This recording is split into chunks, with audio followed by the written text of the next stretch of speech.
Bom dia, boa tarde, boa noite, boa madrugada. Independente da hora que você está assistindo, seja bem-vindo. E comenta aí, de qual cidade você está vendo essa história? A BR-153 não perdoa. Ela corta o coração do Brasil como uma faca quente em manteiga velha. Goiás, Tocantins, interior bruto onde o asfalto racha de calor e a poeira gruda na garganta feito arrependimento. Eu conheço cada lombada, cada buraco, cada curva traçoeira dessa estrada. 32 anos de volante. 17 deles com a Célia ao meu lado. Não fisicamente, claro, mas no pensamento, nas conversas por telefone toda noite, na certeza de que alguém esperava minha volta. 3 anos sem ela. 3 anos dirigindo no automático, engolindo quilômetros como quem engole remédio amargo. A cabine do Scania virou minha casa, minha prisão, meu confessionário silencioso. Eu conversava com ela ainda. Bobagem, eu sei. Mas quando você passa tanto tempo sozinho, a linha entre o real e o imaginário começa a borrar. Célia, tá quente demais hoje. Eu falava pro para-brisa empoeirado. Lembra daquele verão em Porangatu? Você reclamou que o ventilador não prestava? Silêncio, sempre silêncio. O rádio chiava uma música sertaneja que eu não conhecia. Desliguei. Prefiro o ronco do motor. Pelo menos é honesto. Não finge ser companhia. Eram quase 5 da tarde quando a chuva começou. Daquelas chuvas finas de outubro que mais irritam do que refrescam. O tipo de chuva que deixa tudo melado, escorregadio, incerto. Eu vinha de Araguaína com carga de soja para Anápolis. Viagem rotineira, entediante até. O tipo de trajeto que eu fazia dormindo, se fosse possível. Mas Deus, ou o destino, ou o acaso, chame como quiser, tinha outros planos. Foi na altura de Guaraí, numa estrada vicinal de terra que eu usava como atalho, que meus olhos captaram algo errado. Algo fora do lugar. Uma mancha escura no meio da poeira molhada. Um vulto humano. Freeze sem pensar. O caminhão gemeu, os pneus cantaram no chão enlameado e eu parei a uns 20 metros à frente.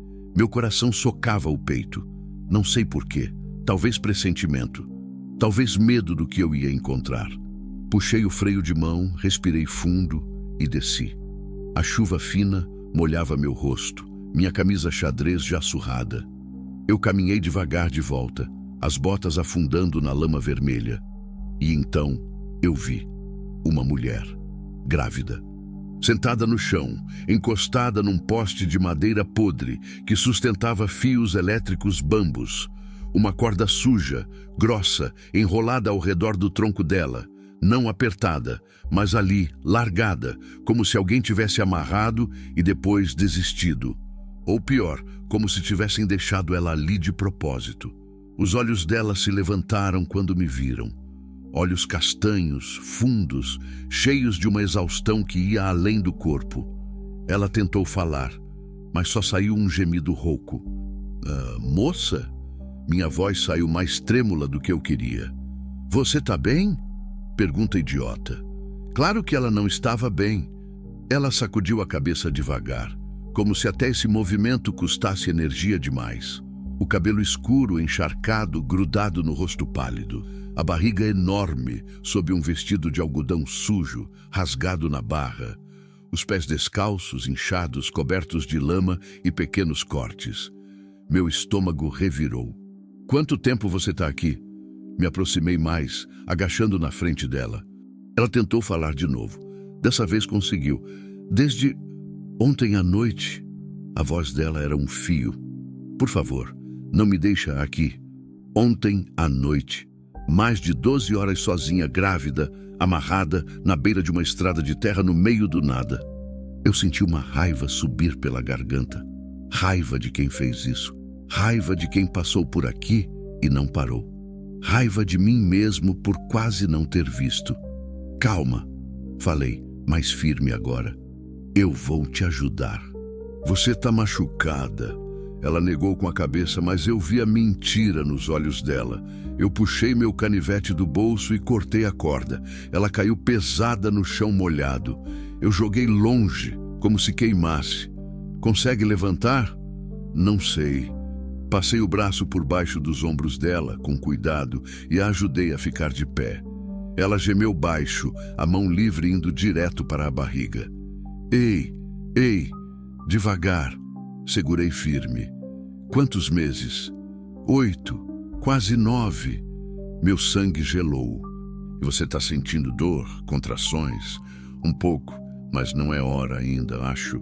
Ela tremia tanto que mal conseguia falar. Eu olhei ao redor. Estrada vazia, céu cinza, a chuva ficando mais forte. E uma mulher grávida de 8 meses, abandonada, desorientada, à beira de entrar em trabalho de parto. Vem, eu disse. Vou te levar para o caminhão. Preciso te tirar daqui. Ela se apoiou em mim e nós caminhamos devagar, muito devagar, até a cabine. Cada passo dela parecia doer. Eu abri a porta do passageiro e a ajudei a subir, colocando uma manta velha que eu tinha no banco. Quando sentei no motorista e fechei a porta, o silêncio dentro da cabine foi ensurdecedor. Ela respirava pesado, a cabeça encostada no vidro. Eu peguei uma garrafa de água que tinha no porta-objetos e ofereci. Bebe devagar. Ela bebeu como quem não via água há dias. Talvez não tivesse mesmo. Eu liguei o motor, mas não saí do lugar ainda. Virei para ela. Como você se chama? Ela demorou para responder. Quando falou, foi quase num sussurro. Joana. Joana. Repeti, deixando o nome ganhar forma. Eu sou Mário. E você vai me contar o que aconteceu, tá bom? Mas primeiro, eu preciso saber. Você quer ir para onde? Ela fechou os olhos. Uma lágrima escorreu pelo rosto sujo. Eu não sei, disse, a voz quebrando. Eu não tenho para onde ir. E naquele momento, com a chuva batendo no teto do caminhão e uma estranha grávida ao meu lado, eu senti algo que não sentia há muito tempo. Medo. Não medo dela. Medo do que eu tinha acabado de aceitar fazer. Medo da responsabilidade. Medo de falhar de novo. Como falhei com a Célia quando ela precisou de mim no hospital e eu estava longe demais para chegar a tempo. Mas era tarde demais para voltar atrás. Eu já tinha parado. E quando você para, mesmo por um segundo, a estrada nunca mais é a mesma. E você? Teria parado ou seguido viagem? Comenta aí embaixo. E se essa história está mexendo com você, fica comigo até o fim. Ainda tem muito chão pela frente. Continue e faca um capítulo por vez.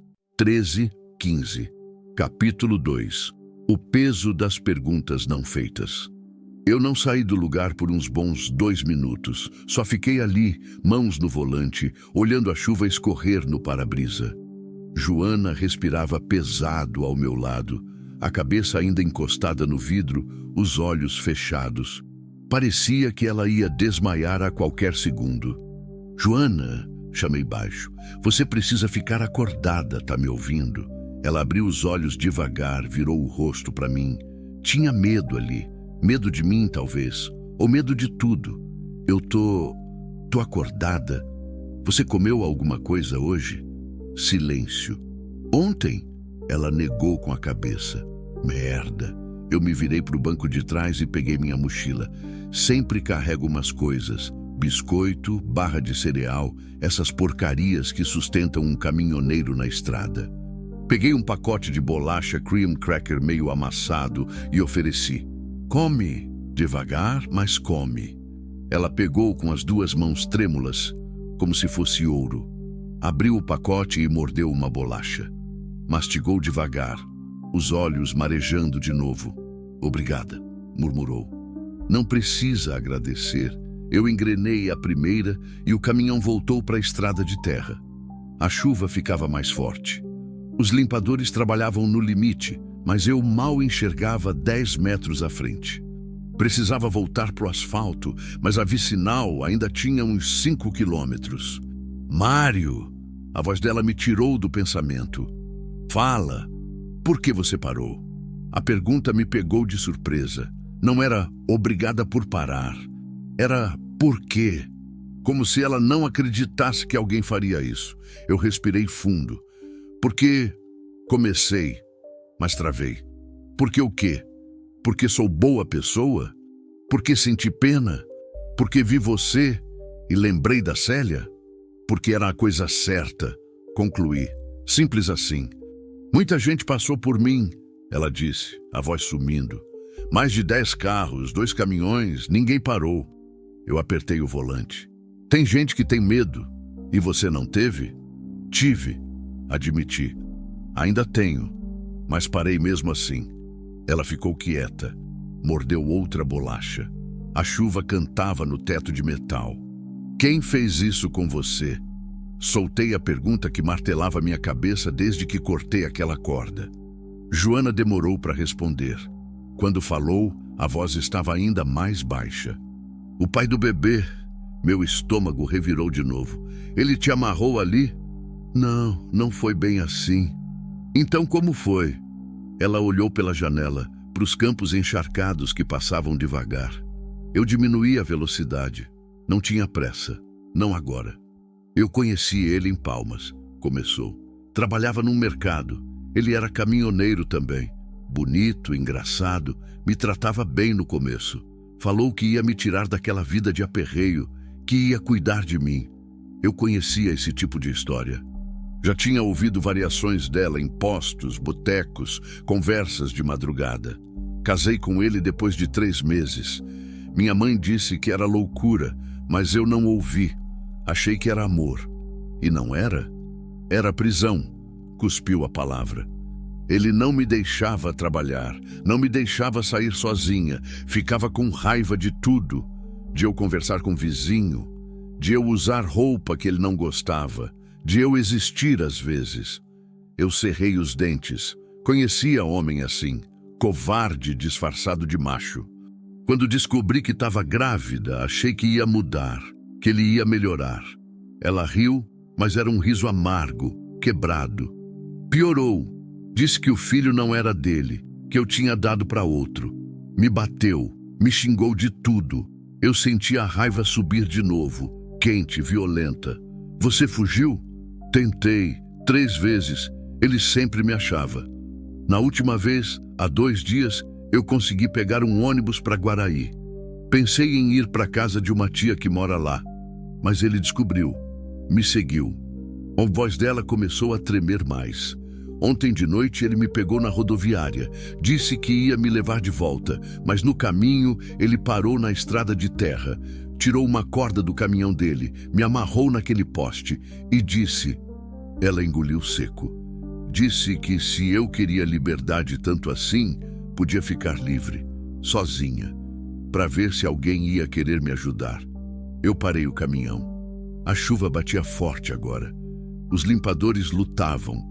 Mas eu precisava parar, precisava olhar para ela. Ele te deixou amarrada a noite toda? Grávida? Ela assentiu, as lágrimas descendo livres agora. E foi embora rindo. Eu soquei o volante. 1 vez, 2. A terceira, Joana segurou meu braço. Não, ela pediu. Por favor, não fica bravo. Eu só queria esquecer. Respirei fundo, várias vezes, tentando controlar o ódio que eu sentia daquele homem que eu nunca vi. Desculpa, murmurei. É que, porra, Joana, como alguém faz isso? Não sei. Ela limpou o rosto com as costas da mão. Mas ele fez. E se você não tivesse parado... Ela não terminou a frase. Não precisava. Eu voltei a dirigir devagar, em silêncio. Minha cabeça fervia. Que tipo de homem abandona uma mulher grávida amarrada no meio do nada? Que tipo de monstro? Você sabe onde ele está agora? Perguntei. Não, e não quero saber. Só quero sumir. Quero que ele nunca mais me ache. E o bebê? Ela pôs a mão na barriga, protetora. O bebê é meu, só meu. Ele não merece ser pai. Concordei em silêncio. Finalmente, chegamos de volta no asfalto da BR-153. A chuva começou a dar uma trégua. Eu precisava decidir o que fazer. Não podia continuar viagem com ela daquele jeito. Ela precisava de médico, banho, comida de verdade, descanso. Tem um posto com restaurante uns 15 quilômetros daqui, falei. Vou parar lá. Você come alguma coisa quente, a gente limpa esses machucados e depois eu vejo o que fazer. Tá bom? Você não precisa fazer isso, ela disse, mas sem força na voz. Eu sei, mas vou fazer. Ela olhou para mim e pela primeira vez desde que a encontrei, vi algo além do medo nos olhos dela. Gratidão. Por que você é tão gentil? A pergunta me acertou no peito como um soco. Gentil. Eu não me sentia gentil. Me sentia obrigado, culpado. Porque 3 anos atrás, quando a Célia me ligou do hospital dizendo que estava mal, muito mal, eu estava em Cuiabá. 7 horas de estrada. Cheguei tarde demais para me despedir, tarde demais para dizer que eu amava, tarde demais para tudo. Eu não sou gentil, Joana, respondi, a voz pesada. Eu só tô tentando não repetir o mesmo erro. Ela não perguntou que erro, e eu agradeci por isso. Seguimos em silêncio pela BR, a noite caindo rápido, os faróis do caminhão cortando a escuridão. E eu pensei na Célia. Pensei em todas as vezes que eu escolhi a estrada em vez dela. Todas as vezes que eu disse, só mais uma viagem. Todas as promessas que eu quebrei. Mas agora tinha uma mulher grávida ao meu lado que eu não ia abandonar. Não dessa vez. Dessa vez eu ia chegar a tempo. A história tá só começando. Comenta aí.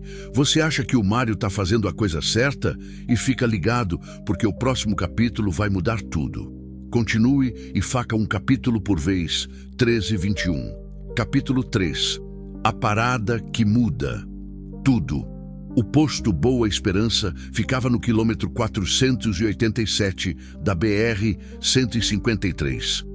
Nome irônico para um lugar que mais parecia esquecido pelo mundo.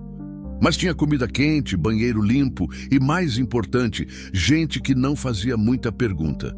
Estacionei o caminhão longe dos outros, no canto mais escuro do pátio. Não sei bem porquê. Talvez instinto, talvez medo de que alguém reconhecesse Joana. Ou pior, que o desgraçado que fez aquilo com ela aparecesse por ali. Desliguei o motor. O silêncio voltou pesado. Consegue andar? Perguntei. Joana olhou para as próprias pernas incertas. Acho que sim. Desci primeiro, dei a volta e abri a porta dela. Segurei seu braço enquanto ela descia devagar, os pés inchados, pisando no chão de terra batida com cuidado. Ela gemeu baixo, a mão indo direto para a lombar. Dói muito? Tá doendo tudo, admitiu. Mas eu aguento.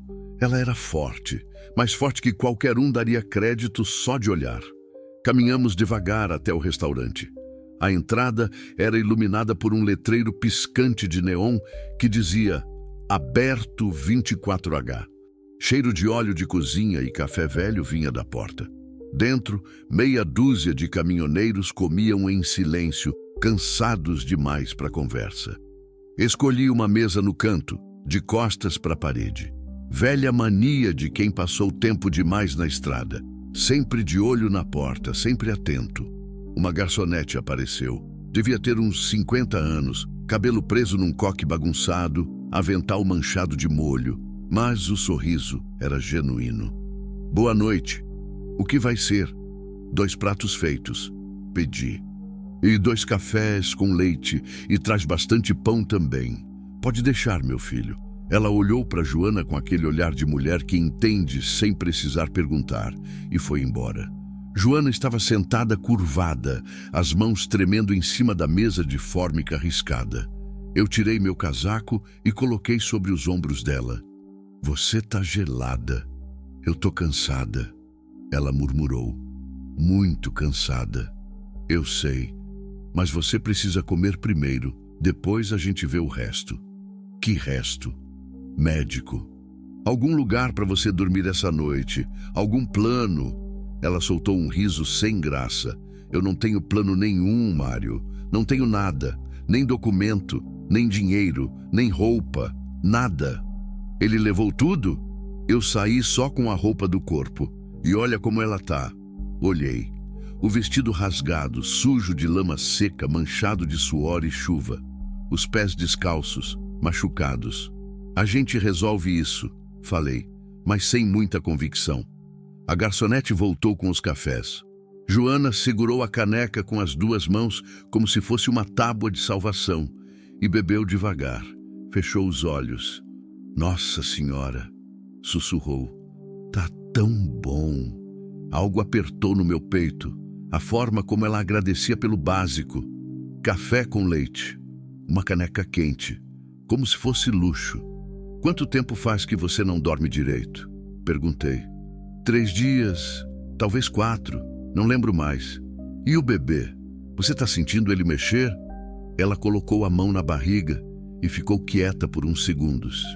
Então um pequeno sorriso apareceu. Tá mexendo agora. Isso é bom. Significa que ele tá vivo. A garçonete trouxe os pratos. Arroz, feijão, bife acebolado, batata frita, farofa. Comida simples, mas farta. Joana olhou para o prato como se não acreditasse. Come, incentivei. Ela pegou o garfo e começou devagar.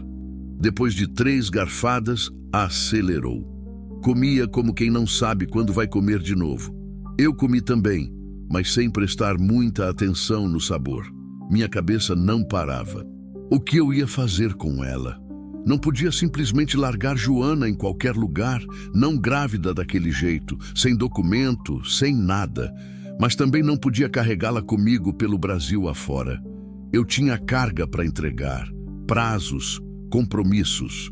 Mas mesmo pensando nisso, eu sabia que não ia abandoná-la. Joana, comecei limpando a boca com o guardanapo. Você falou de uma tia em Guaraí. Ela sabe que você está grávida? Sabe, mas... Ela hesitou. Faz anos que não falo com ela. Desde que minha mãe morreu, não sei se ela ia me receber. Não custa tentar. E se ela não quiser?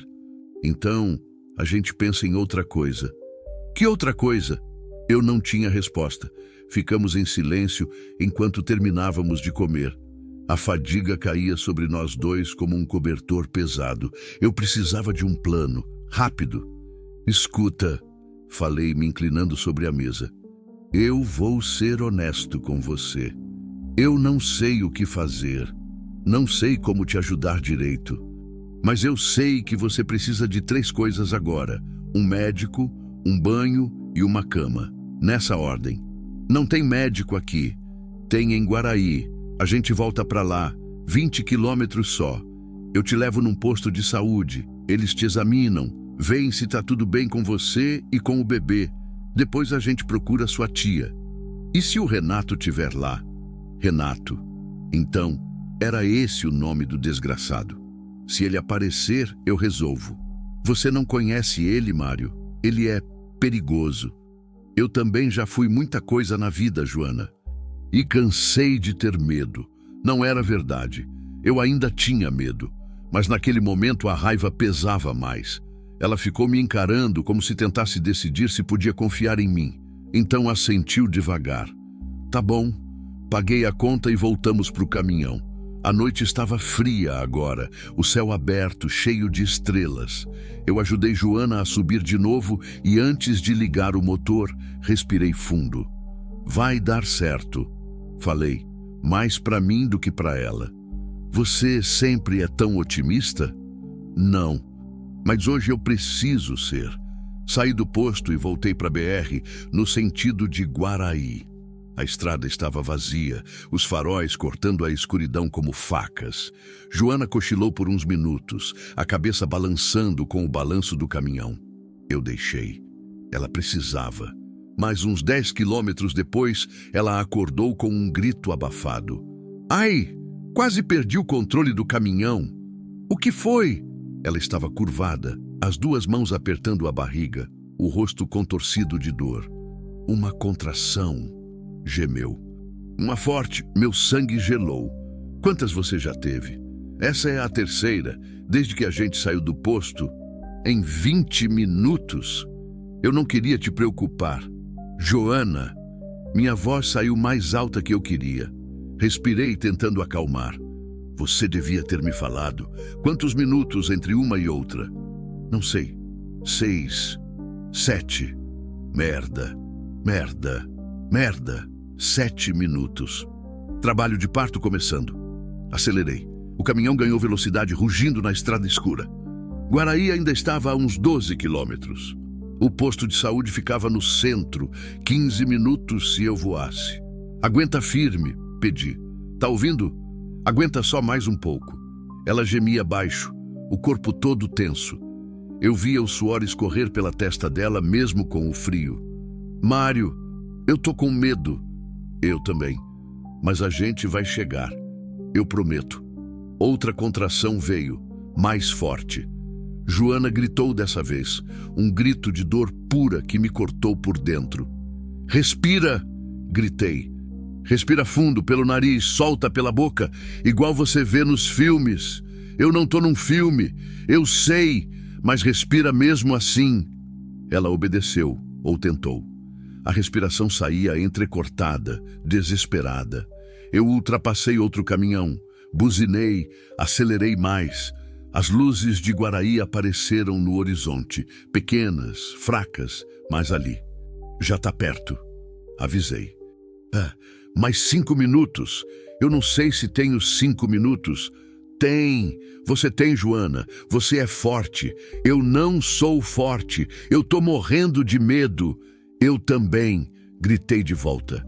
Mas nós dois vamos aguentar porque não tem outra opção. E então, no meio daquele desespero, ela fez algo inesperado. Ela riu. Um riso curto, dolorido, mas um riso. Você é doido, Mário. Sou. Mas pelo menos você não tá sozinha com um doido. Entrei em Guaraí derrapando, o caminhão gemendo nas curvas.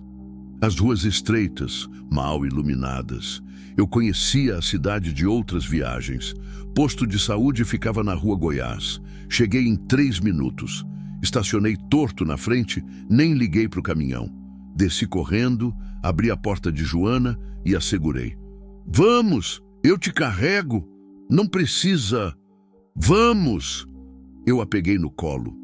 Ela era mais leve do que parecia, ou talvez a adrenalina desse força. Subi a rampa correndo, empurrei a porta com o ombro. Preciso de ajuda aqui, gritei para o posto quase vazio. Uma enfermeira apareceu, os olhos arregalados. O que houve?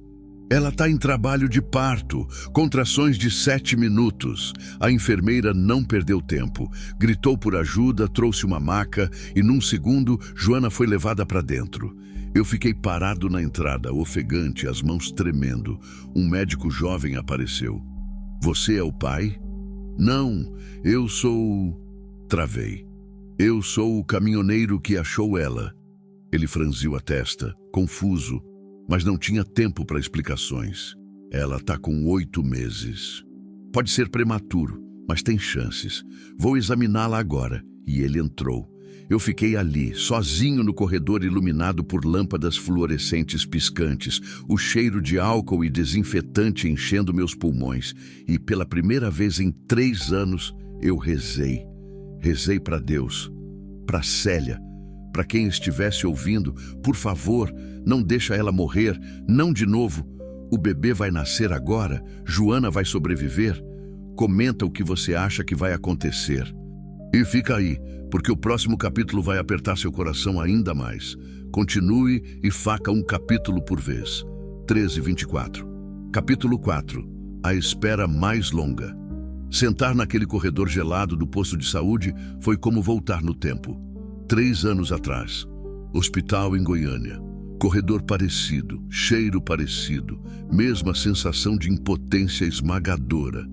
Só que daquela vez, eu cheguei tarde demais.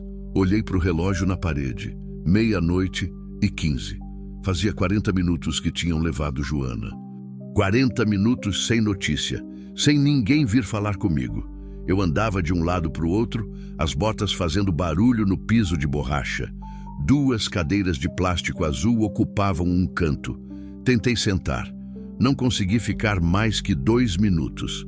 Uma senhora idosa passava pano no chão com movimentos lentos, mecânicos. Ela me olhou de canto. Primeira vez de pai?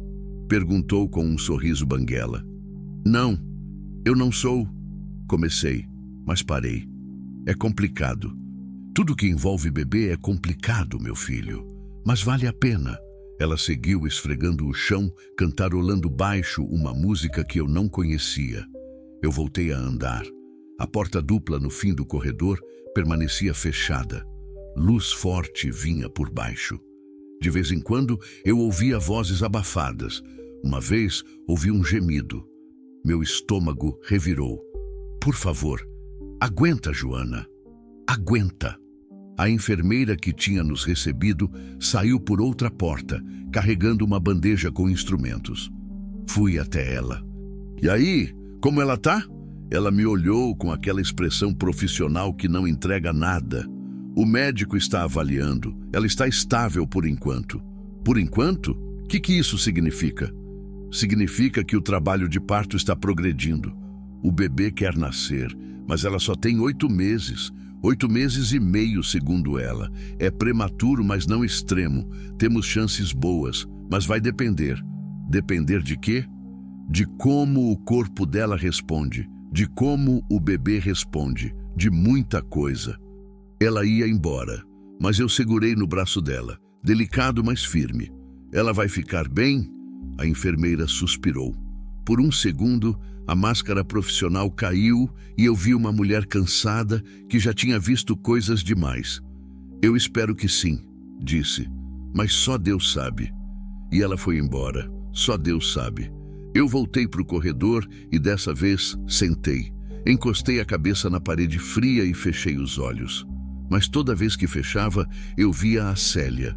Célia no hospital, pálida, conectada em tubos, me esperando.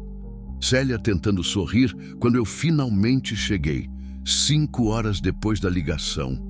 Célia sussurrando, você demorou, antes de fechar os olhos pela última vez.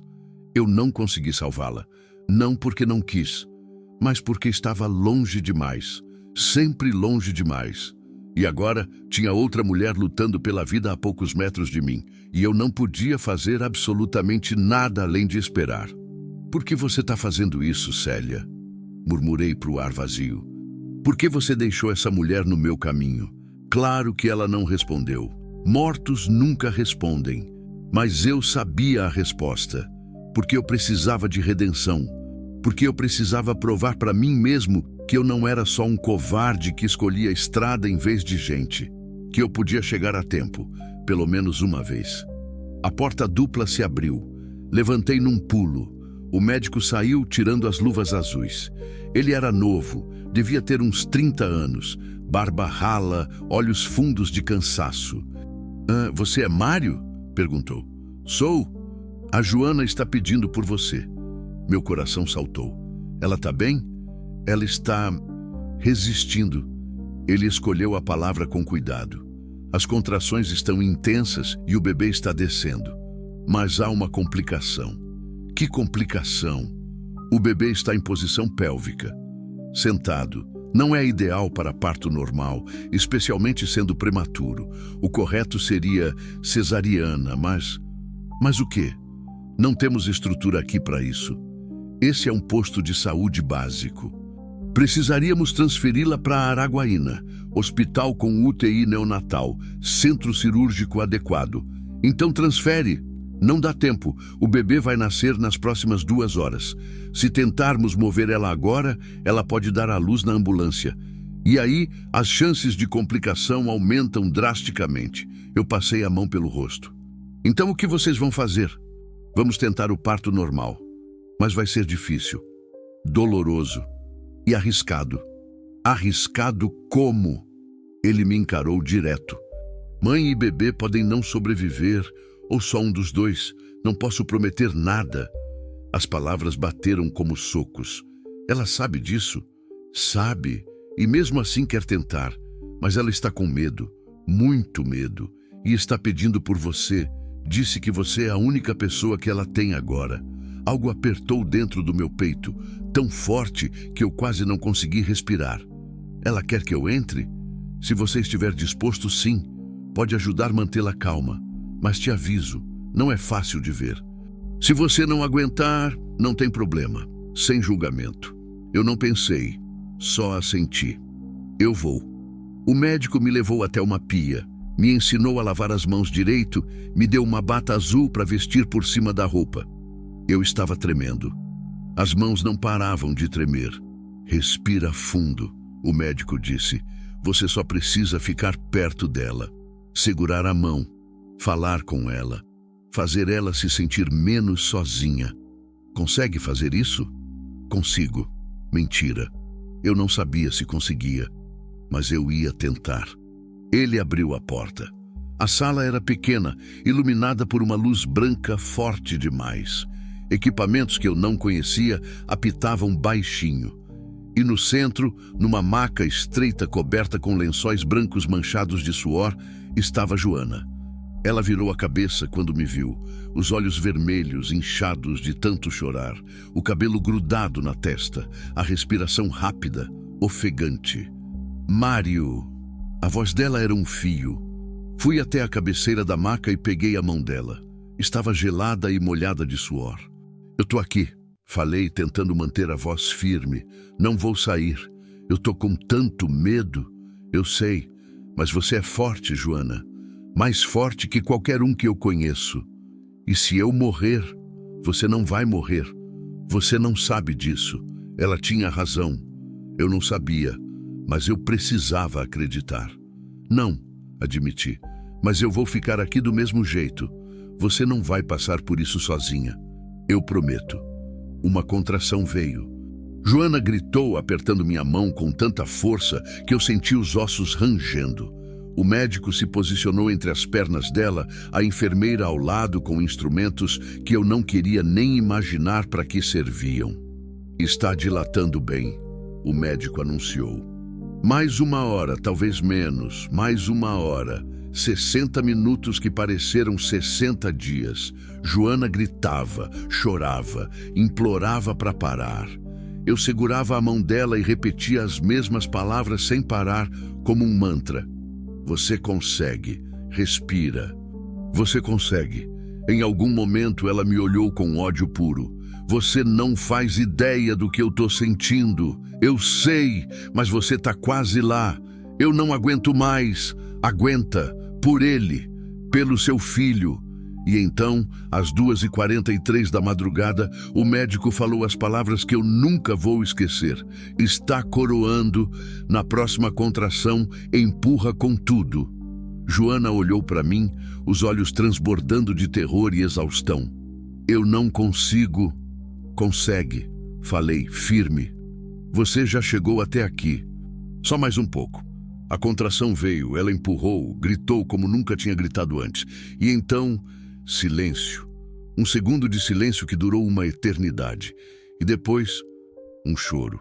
Pequeno, agudo, frágil, mas um choro. O médico levantou o bebê. Minúsculo, roxinho, todo melecado, mas vivo. É um menino, ele anunciou, e colocou o bebê no peito de Joana. Ela desabou em lágrimas. Lágrimas de dor, de alívio, de amor. Segurou aquele serzinho minúsculo contra ela e chorou como eu nunca tinha visto ninguém chorar. Eu soltei a mão dela e dei um passo para trás, as pernas bambas, o coração martelando. E então eu também chorei. Chorei pela Joana, pelo bebê, pela Célia que eu nunca pude salvar. Chorei por tudo. O médico cortou o cordão, levou o bebê para limpar e examinar. Joana ficou deitada, exausta demais para se mover, mas sorrindo de verdade. Você viu, Mário? Sussurrou. Você viu meu filho? Vi, respondi limpando o rosto. Ele é perfeito. Obrigada. Obrigada por ficar. Não precisa agradecer. A enfermeira voltou com o bebê embrulhado num paninho azul e colocou de novo no colo de Joana. Ele não chorava mais.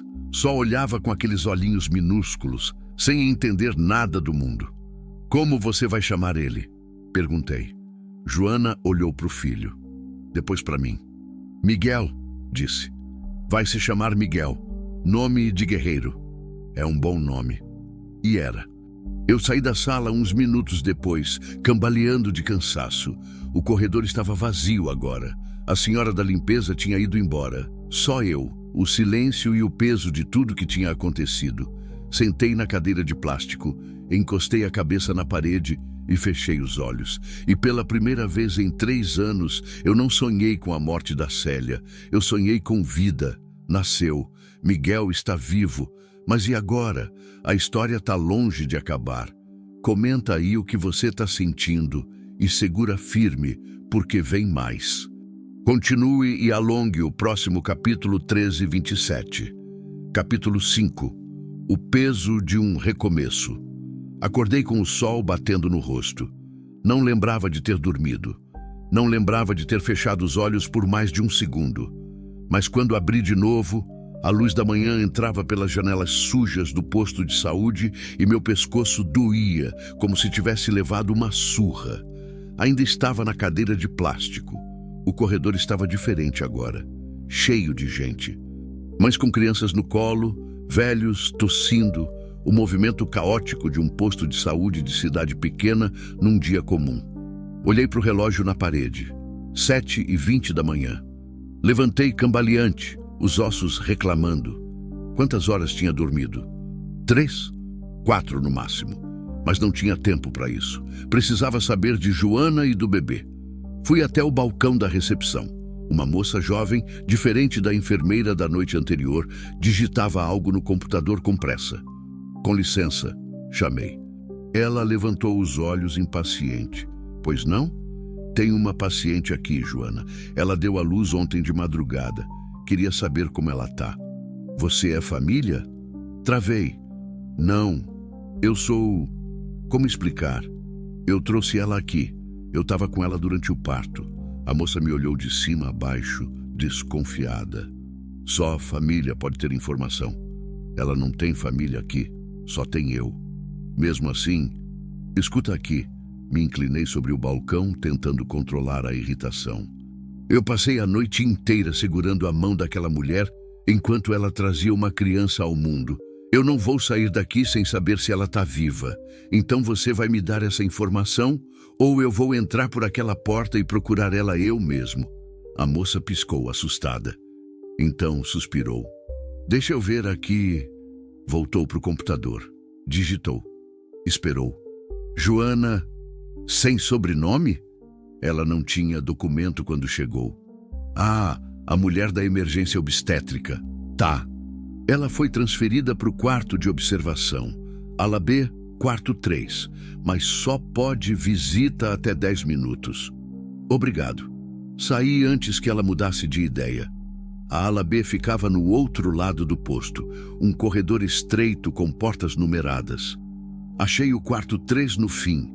A porta estava entreaberta. Bati de leve. Joana, silêncio. Então, uma voz fraca. Mário? Empurrei a porta. O quarto era minúsculo. Uma cama, uma cadeira de plástico, uma janela pequena com vista para um terreno baldio cheio de mato. Joana estava deitada, pálida, os cabelos ainda grudados na testa, mas havia algo diferente nela, um brilho nos olhos que não estava lá antes. E ao lado da cama, num berço improvisado, feito com uma caixa de papelão forrada de pano, estava Miguel. Minúsculo, dormindo, respirando, vivo. Oi, falei baixo, chegando perto. Você dormiu aqui? Ela perguntou, a voz ainda rouca. No corredor. Não quis ir embora sem saber como vocês estavam. Ela sorriu. Um sorriso cansado, mas verdadeiro. A gente está bem. Miguel está bem. Pequeno demais, mas bem. O médico disse que ele tem 2,2 kg. Prematuro, mas não tanto. Os pulmões estão funcionando. O coração está forte. Olhei para o bebê. Ele era tão pequeno que parecia impossível. As mãozinhas fechadas em punhos minúsculos, a respiração leve fazendo o peitinho subir e descer. Ele é um lutador, murmurei. É, igual a mãe dele. Joana tentou se mexer na cama e gemeu baixo. Dói? Tudo dói, admitiu. Parece que me atropelaram. Mas disseram que é normal, que em uns dias melhora. E você vai ficar aqui quanto tempo? Uns 3, 4 dias, para observação. Miguel também. Depois disso, ela parou, o sorriso sumindo. Depois disso, eu não sei o que fazer. Puxei a cadeira e sentei ao lado da cama. A gente vai pensar nisso juntos. Mário, você já fez demais. Não pode ficar carregando meus problemas nas costas. Não é carregar, é ajudar. Mas você tem sua vida, seu trabalho, suas viagens. E você tem um filho. E nenhum lugar para ir. Então vamos com calma, um passo de cada vez. Ela me olhou com aqueles olhos fundos, cheios de gratidão e culpa ao mesmo tempo. Por que você faz isso? De verdade, não é só por ser a coisa certa, tem outra razão. Respirei fundo, sabia que essa hora ia chegar, a hora de ser honesto. Porque há 3 anos, minha esposa morreu enquanto eu estava longe demais para chegar a tempo. E desde então, eu carrego essa culpa como se fosse uma mochila de pedra nas costas. Todo dia. Toda hora. Pausei, sentindo o nó na garganta. Quando eu te vi ali, amarrada, sozinha, grávida, eu vi uma chance de fazer diferente, de chegar a tempo, de não falhar. Joana ficou em silêncio. Depois estendeu a mão. Eu segurei. Você não falhou com ela, Mário. Você é caminhoneiro, você estava trabalhando. Mas eu escolhi aquela viagem. Eu escolhi ficar longe e agora ela se foi e eu não posso voltar atrás. E eu? A voz dela saiu baixa. Se você tivesse me deixado na estrada, eu também tinha ido, eu e Miguel. Mas você não deixou. Você parou. Você ficou. Você segurou minha mão enquanto eu achei que ia morrer. Ela apertou minha mão. Você não falhou, Mário. Nem com ela, nem comigo. Eu queria acreditar nisso. Deus, como eu queria. Miguel se mexeu no berço, soltando um chorinho baixo. Joana soltou minha mão e se virou para ele, desajeitada, ainda sentindo dor. Ei, meu amor, mamãe tá aqui. Ela pegou o bebê no colo com cuidado, como se ele fosse feito de vidro. Ele choramingou mais um pouco, procurando o peito dela. Joana ajeitou a camisola do hospital e começou a amamentar. Desviei o olhar, constrangido. Mas ela não pareceu se importar. É estranho, disse enquanto Miguel mamava. Eu passei 9 meses apavorada, com medo do parto, com medo de não conseguir, com medo de que algo desse errado. E agora que ele está aqui, eu só sinto paz. É porque você conseguiu, contra tudo. Nós conseguimos, corrigiu. Eu não teria sobrevivido sem você. Acho que a gente não teria sobrevivido sem um ao outro.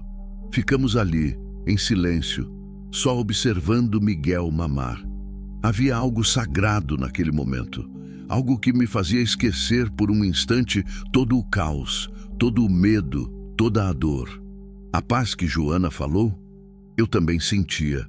Depois de alguns minutos, uma enfermeira entrou, a mesma da noite anterior. Ela sorriu ao nos ver. Bom dia. Vim verificar os sinais vitais da mãe e do bebê. Ela checou a pressão de Joana, a temperatura, fez perguntas sobre dor e sangramento.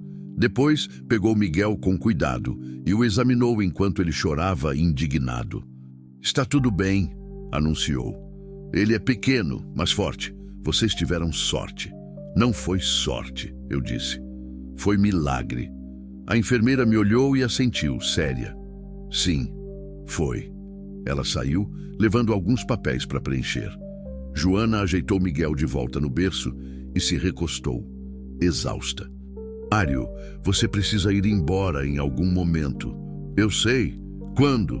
Boa pergunta. Eu tinha deixado o caminhão no pátio do posto. Carga de soja que deveria estar em Anápolis ontem. Meu patrão devia estar me ligando feito louco. Peguei o celular do bolso. 17 ligações perdidas, 8 mensagens. Merda! Eu preciso resolver umas coisas, admiti. Mas não vou te abandonar. Eu volto. Você não precisa... Eu volto. Repeti, firme. E quando você estiver em alta, a gente vai atrás da sua tia. E se ela não quiser ajudar, a gente procura outro jeito. Mas eu não vou te deixar na rua com um bebê recém-nascido. Tá ouvindo? Ela assentiu, os olhos marejando de novo. Tá. Levantei, mas antes de sair me virei para ela mais uma vez. Joana, tem uma coisa que eu preciso perguntar. Fala. O Renato. Você acha que ele vai procurar por você? O rosto dela mudou. O medo voltou. Não sei. Ele é imprevisível. Às vezes some por semanas. Às vezes volta do nada. Mas ele sabe que você está grávida. Ele sabe que o bebê ia nascer logo. Ele não liga. Para ele, eu já morri quando ele me amarrou naquela estrada. Mesmo assim, insisti. Se ele aparecer aqui, eu grito. Eu chamo a polícia. Eu não vou deixar ele chegar perto de Miguel.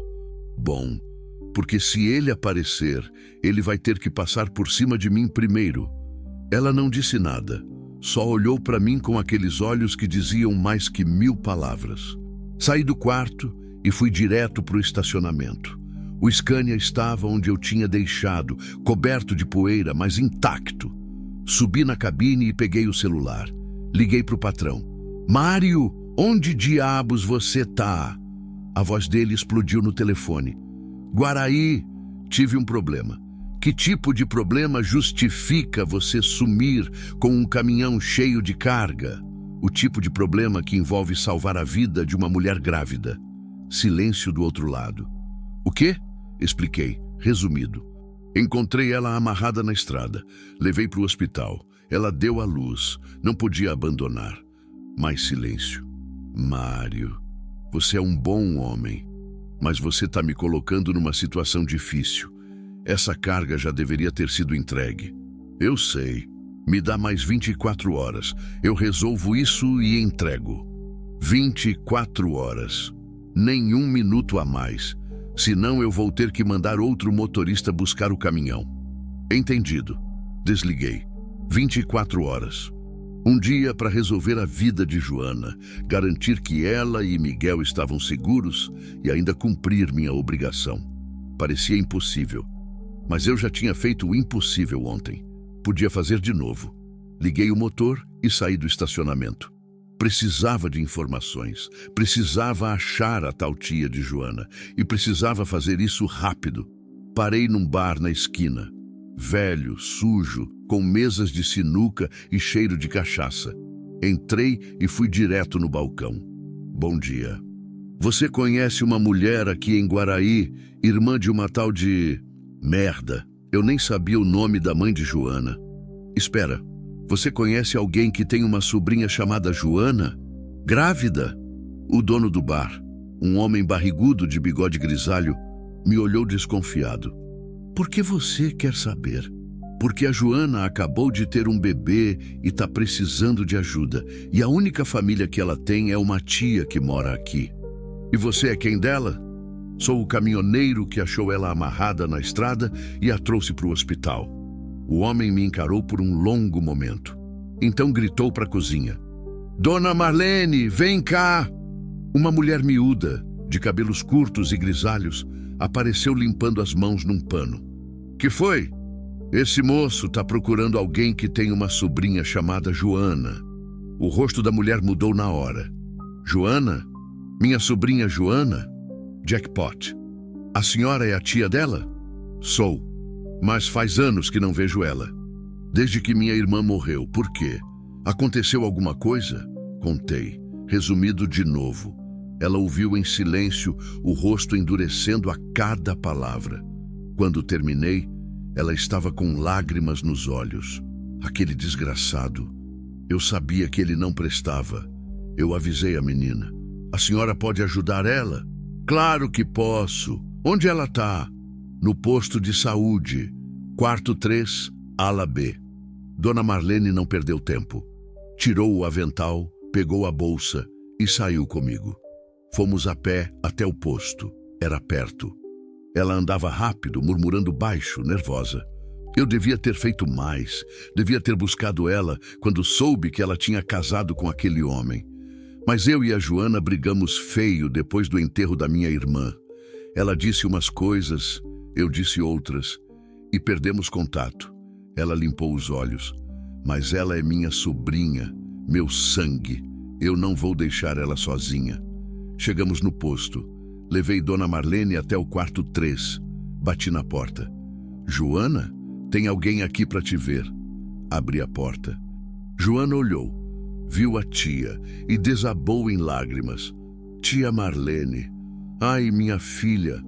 A mulher correu e abraçou a sobrinha, as duas chorando feito crianças. Eu saí do quarto em silêncio. Elas precisavam daquele momento e eu precisava respirar. Sentei no corredor, a cabeça pesada, o corpo pedindo descanso. Mas pela primeira vez em 3 anos, o peso no peito estava mais leve. Eu tinha cumprido minha parte. Joana não estava mais sozinha. Miguel tinha um futuro. E eu tinha conseguido chegar a tempo. Parece que deu certo, né? Mas calma, a história ainda não acabou. Ainda tem muita coisa para acontecer. Comenta aí o que você está achando e fica ligado para o próximo capítulo.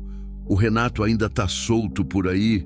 Continue e alongue o próximo capítulo 1337. Capítulo 6. Fantasmas que não descansam. Fiquei do lado de fora do quarto por quase meia hora. Podia ouvir as vozes abafadas de Joana e Dona Marlene lá dentro. Choro, riso, mais choro. O som de 2 mulheres remendando uma relação que o tempo e o orgulho tinham rasgado. Encostei a cabeça na parede fria do corredor e fechei os olhos. A exaustão batia forte agora. Não era só cansaço físico. Era aquele tipo de cansaço que vem de dentro, dos ossos, da alma. Como se eu tivesse carregado uma montanha nas costas e finalmente pudesse deixá-la no chão. Mas mesmo assim, algo me incomodava.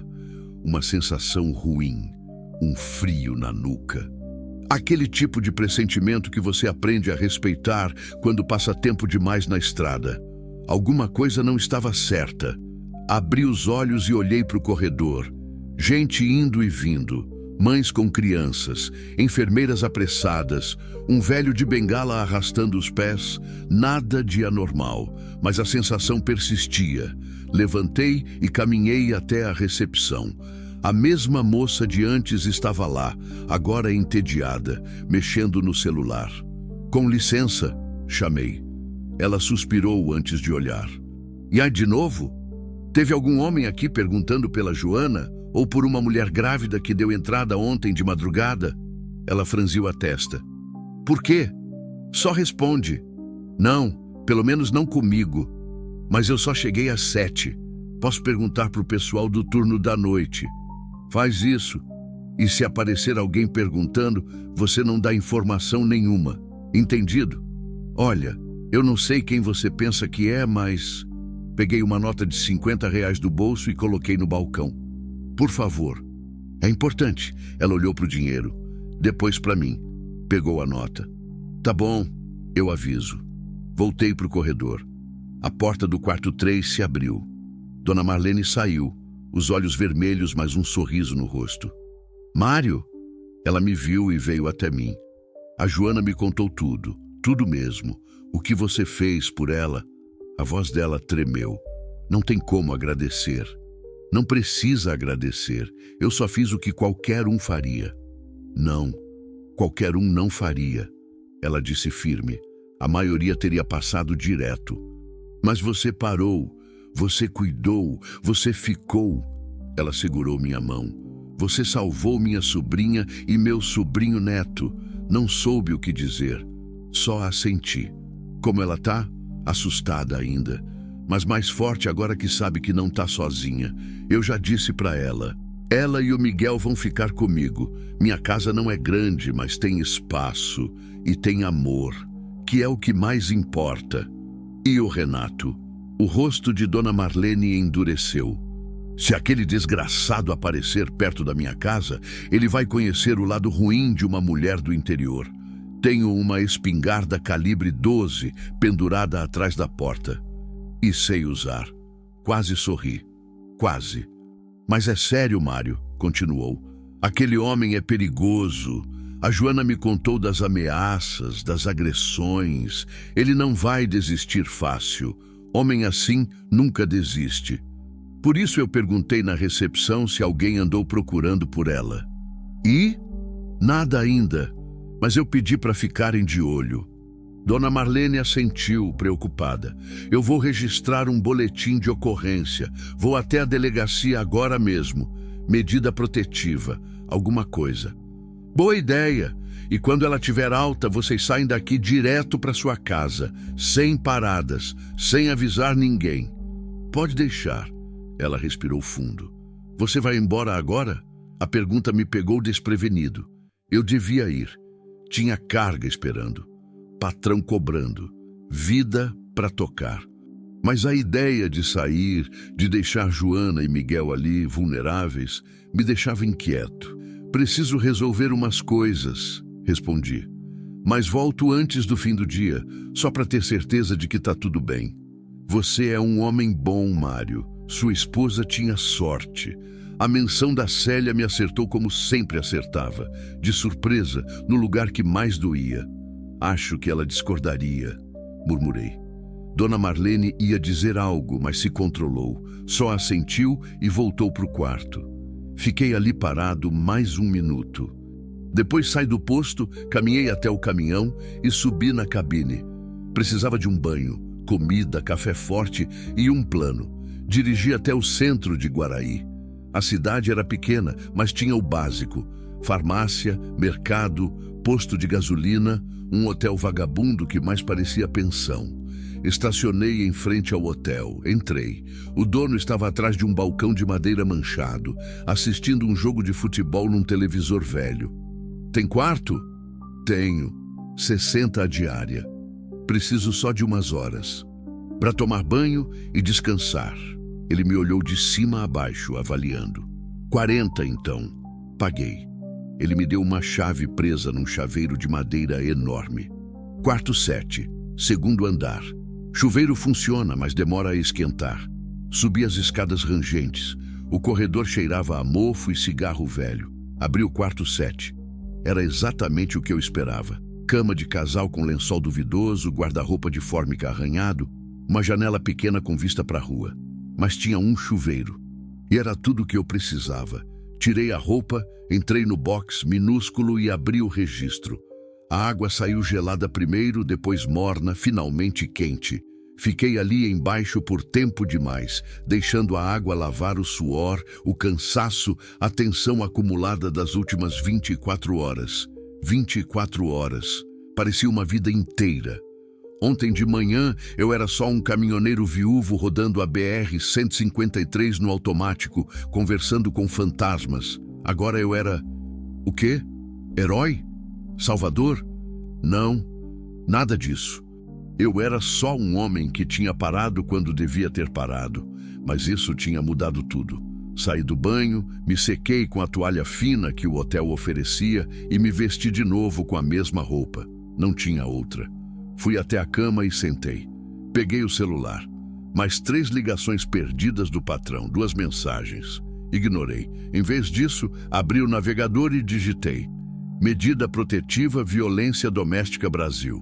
Li por uns 20 minutos. Medida protetiva de urgência. Lei Maria da Penha. O agressor não pode se aproximar da vítima num raio de tantos metros. Não pode fazer contato. Pode ser preso se descumprir. Mas eu também li as estatísticas. Quantas mulheres tinham medida protetiva e, mesmo assim, foram mortas pelos ex-companheiros? Quantas denúncias ignoradas, quanto papel que não valia nada na vida real. Fechei o navegador. A raiva voltou. Renato. Eu não conhecia o homem. Nunca tinha visto a cara dele. Mas eu o odiava. Odiava com uma intensidade que me assustava. O que leva um homem a amarrar uma mulher grávida num poste e ir embora? Que tipo de monstro? Meu celular tocou. Número desconhecido. Atendi. Alô? Silêncio do outro lado. Mas não era silêncio vazio. Era silêncio cheio. Alguém respirando baixo, escutando. Quem é? Perguntei, a voz mais dura. A respiração continuou. Depois uma voz masculina, grave, arrastada. Você é o caminhoneiro? Meu sangue gelou. Quem quer saber? Eu ouvi falar que você achou uma mulher na estrada. Grávida. É verdade? Não respondi. Meu coração acelerou. Onde você ouviu isso? Cidade pequena, todo mundo sabe de tudo. A voz tinha um tom de deboche. Então, é verdade? Por que você quer saber? Porque aquela mulher é minha esposa. Renato. Era ele. Eu não sabia como ele conseguiu meu número. Não importava. Ele sabia. Ele tinha descoberto. Ela não é mais sua esposa. Respondi, controlando a voz. Ah, não? E quem é você para decidir isso? Sou alguém que não amarra mulher grávida em poste. Silêncio. Depois um riso. Baixo, gelado. Então ela contou. Claro que contou. Sempre fazendo drama. Sempre se fazendo de vítima. Vítima? Você abandonou ela, amarrada, no meio do nada. Eu dei uma lição nela. Ela precisa entender quem manda. A raiva explodiu. Você é um monstro. E você é um idiota. A voz dele ficou mais dura. Fica longe dela. Ela é minha e o filho também. Esse filho não é seu. Nunca vai ser. Você perdeu esse direito quando foi embora. Eu não perdi nada. Eu vou buscá-la. E quando eu buscar, você não vai estar lá para atrapalhar. Se você chegar perto dela, eu... Você o quê? Ele me cortou. Você vai fazer o quê, caminhoneiro de merda? Me bater? Me matar? Você não tem coragem. Homem de bem não tem coragem para nada. Testa para ver. Ele riu de novo. Eu vou te dar um conselho de graça, amigão. Esquece aquela vagabunda. Sai dessa história. Porque se você continuar se metendo, você vai se arrepender. É uma ameaça? É um aviso. E ele desligou. Fiquei parado, o celular na mão, tremendo de raiva. O filho da puta tinha me achado, tinha me ligado, tinha me ameaçado. E pior, ele sabia de Joana, sabia que ela estava viva, sabia que alguém tinha ajudado. Ele ia atrás dela. Levantei num pulo, peguei a chave do quarto e saí correndo. Desci as escadas 3 degraus de cada vez, passei pelo dono do hotel que gritou algo que não ouvi, corri até o caminhão. Liguei o motor e acelerei de volta para o posto de saúde. Meu coração socava o peito. A cabeça martelava. Eu precisava avisar Joana, avisar Dona Marlene, chamar a polícia, alguma coisa. Estacionei de qualquer jeito e corri para dentro. O posto estava mais cheio agora. Empurrei gente, ignorei reclamações, corri para o corredor da ala B, quarto 3. Abri a porta. Joana estava sentada na cama amamentando Miguel. Dona Marlene estava na cadeira conversando baixo. As duas olharam assustadas quando eu entrei feito um furacão. Mário? Joana se assustou. O que houve? Ele me ligou. E quem? O Renato. O rosto dela ficou branco. O quê? Ele sabe que você está aqui, sabe que eu te ajudei. Ele me ligou, me ameaçou. Dona Marlene se levantou. Como ele conseguiu seu número? Não sei, mas ele conseguiu e disse que vai vir buscar ela. Joana começou a tremer. Miguel choramingou no colo dela. Eu sabia que ele ia achar. Calma. Tentei acalmá-la, mas minha voz também estava trêmula. Ele não vai chegar perto de vocês. Eu não vou deixar. Você não conhece ele, Mário? Ela disse, a voz quebrando. Ele não desiste. Ele não para. Ele vai vir. E quando vier, a gente vai estar preparado. Dona Marlene pegou a bolsa. Eu vou na delegacia agora. Vou registrar tudo. Vou pedir proteção. E eu vou ficar aqui, anunciei. Não saio daqui enquanto vocês não tiverem alta. E quando tiverem, eu levo vocês para casa da Dona Marlene pessoalmente. Mário, você não pode fazer isso. Joana chorou. Você vai perder seu trabalho, sua vida, tudo por minha causa. Não é por sua causa, é por causa certa. Olhei nos olhos dela. Eu não vou deixar aquele desgraçado encostar a mão em você de novo. Nem nele. Apontei para o Miguel. Joana não disse mais nada, só chorou, segurando o filho com força.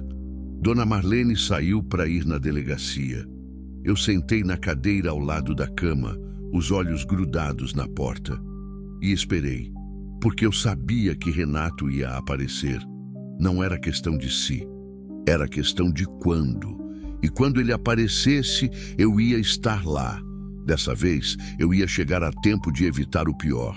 Ou ia morrer tentando. Comenta aí, você acha que o Mário tá certo em ficar?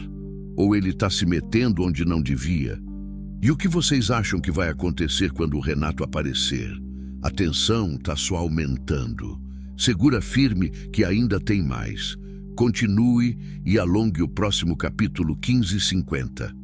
Capítulo 7. A noite mais longa. As horas se arrastavam como lesmas no asfalto quente.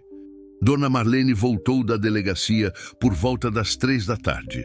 O rosto dela dizia tudo antes mesmo que ela abrisse a boca. "E aí?" perguntei, já sabendo a resposta. "Registrei o boletim. Pedi a medida protetiva. O delegado disse que vai analisar o caso e me dar uma resposta em até 48 horas. 48 horas? Explodi. A gente não tem 48 horas. Eu sei, Mário. Eu falei isso para ele. Mas ele disse que não pode fazer nada sem documentação adequada. Ela praticamente cuspiu as palavras. Disse que sem provas concretas de ameaça iminente, ele não pode mobilizar a polícia. O filho da mãe ligou para mim e me ameaçou. Isso não é prova? Você gravou a ligação? Travei, claro que não. Quem pensa em gravar quando está sendo ameaçado? Não. Então não serve. Foi o que ele disse. Joana estava deitada na cama, olhando para o teto. Miguel dormia no berço improvisado. Ela não tinha dito uma palavra desde que Dona Marlene saiu. "Joana", chamei baixo. Ela não respondeu. "Joana, olha para mim." Ela virou o rosto devagar. Os olhos estavam secos agora, sem mais lágrimas, mas tinha algo pior ali. Resignação. "Ele vai me achar", disse, a voz vazia. "Não importa o que a gente faça, ele sempre acha. Não dessa vez. Você não entende, Mário. Ele tem gente, conhecidos, outros caminhoneiros, gente que deve favor para ele. Ele solta a palavra e todo mundo fica de olho. Então a gente sai de Guaraí."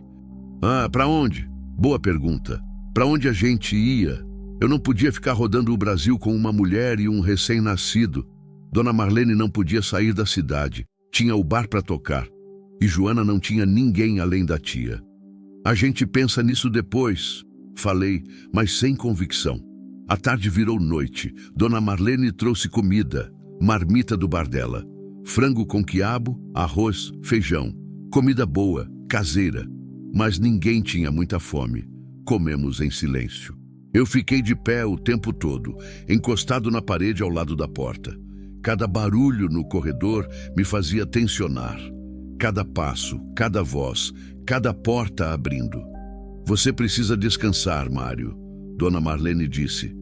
"Faz mais de 30 horas que você não dorme direito." "Eu tô bem." "Não tá caindo de pé." Eu disse que tô bem. Ela não insistiu, mas tinha razão. Eu estava exausto, o corpo pesava, as pálpebras queimavam. Mas eu não podia dormir. Não agora. Às 8 da noite, uma enfermeira entrou para checar Joana e Miguel.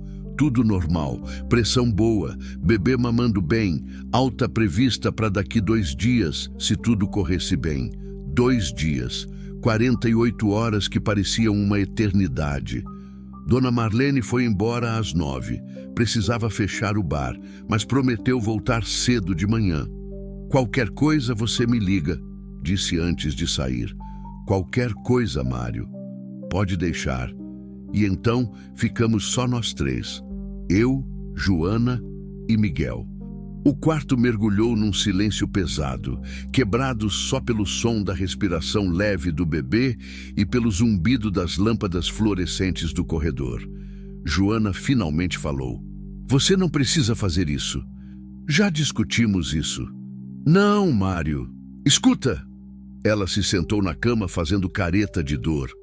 "Você já fez mais do que qualquer pessoa faria. Me achou, me salvou. Ficou comigo durante o parto. Achou minha tia. Mas agora você está colocando sua vida em risco. E por quê?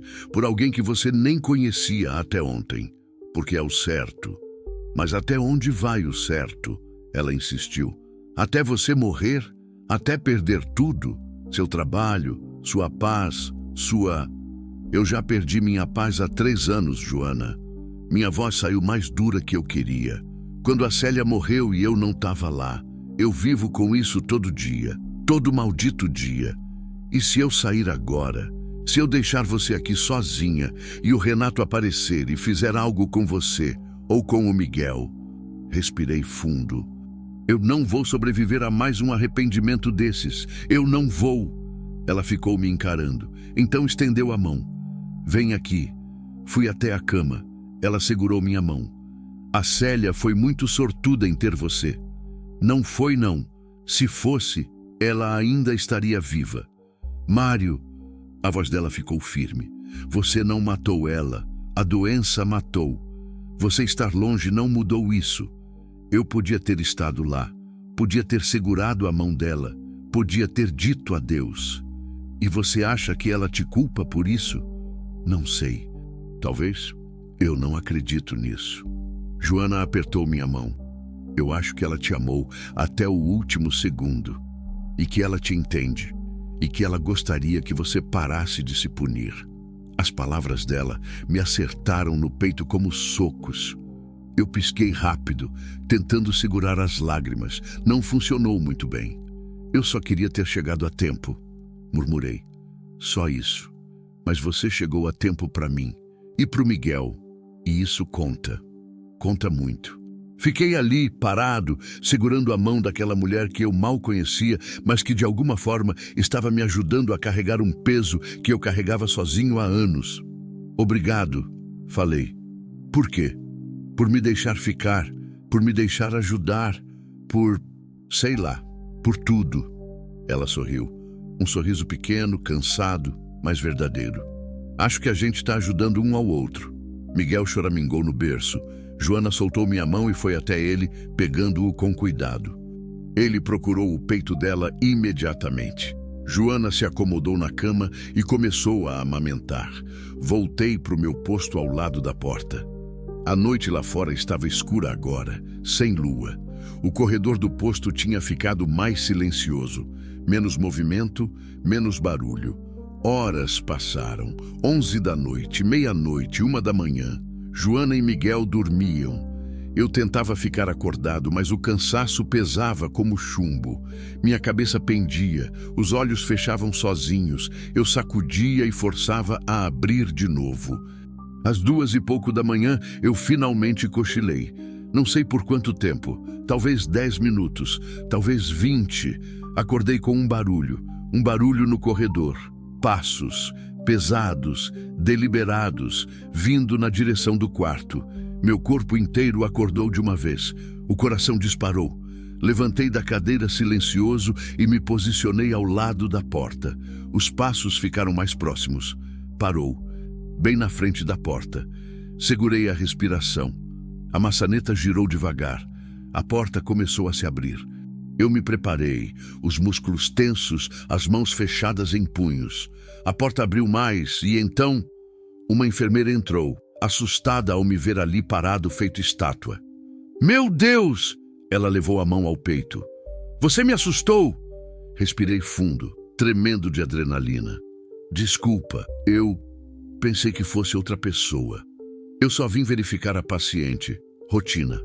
Tá, desculpa. Ela checou Joana e Miguel rapidamente, ambos dormindo profundamente, e saiu, ainda olhando para mim desconfiada. Quando a porta fechou, eu me apoiei na parede, o coração ainda disparado, falso alarme. Mas isso não acalmou meus nervos, pelo contrário, fez piorar, porque significava que eu estava no limite, pulando com qualquer barulho, vendo ameaças em todo lugar. E se o Renato realmente aparecesse? E se eu não conseguisse proteger Joana? Voltei para a cadeira, mas não sentei. Fiquei de pé, andando, observando. Às 3 da manhã, meu celular vibrou. Mensagem de número desconhecido. Abri e meu sangue gelou. Era uma foto do posto de saúde, tirada de fora, pelo estacionamento, mostrando o meu caminhão. E embaixo da foto uma mensagem. Eu sei onde você está e onde ela está. Vou fazer uma visita em breve. Minha mão tremeu segurando o celular. Ele estava aqui. Renato estava em Guaraí, estava vigiando, estava esperando o momento certo. Olhei para Joana dormindo na cama, para Miguel no berço, tão vulneráveis, tão indefesos, e tomei uma decisão. Saí do quarto em silêncio e fui até a recepção. A mesma moça não estava mais lá. Turno da noite tinha outro atendente, um rapaz jovem, meio dormindo sobre a mesa. Ei, chamei. Ele acordou com um pulo. Sim? Você tá vendo as câmeras de segurança? Tô. Por quê? Tem alguém no estacionamento agora? Ele olhou para o monitor embaçado ao lado, apertou alguns botões. A imagem mudou, mostrando o estacionamento vazio, só com alguns carros e meu caminhão. Não, tá vazio. Tinha alguém há uns minutos? Não vi ninguém. Mas também não tô olhando direto, inútil.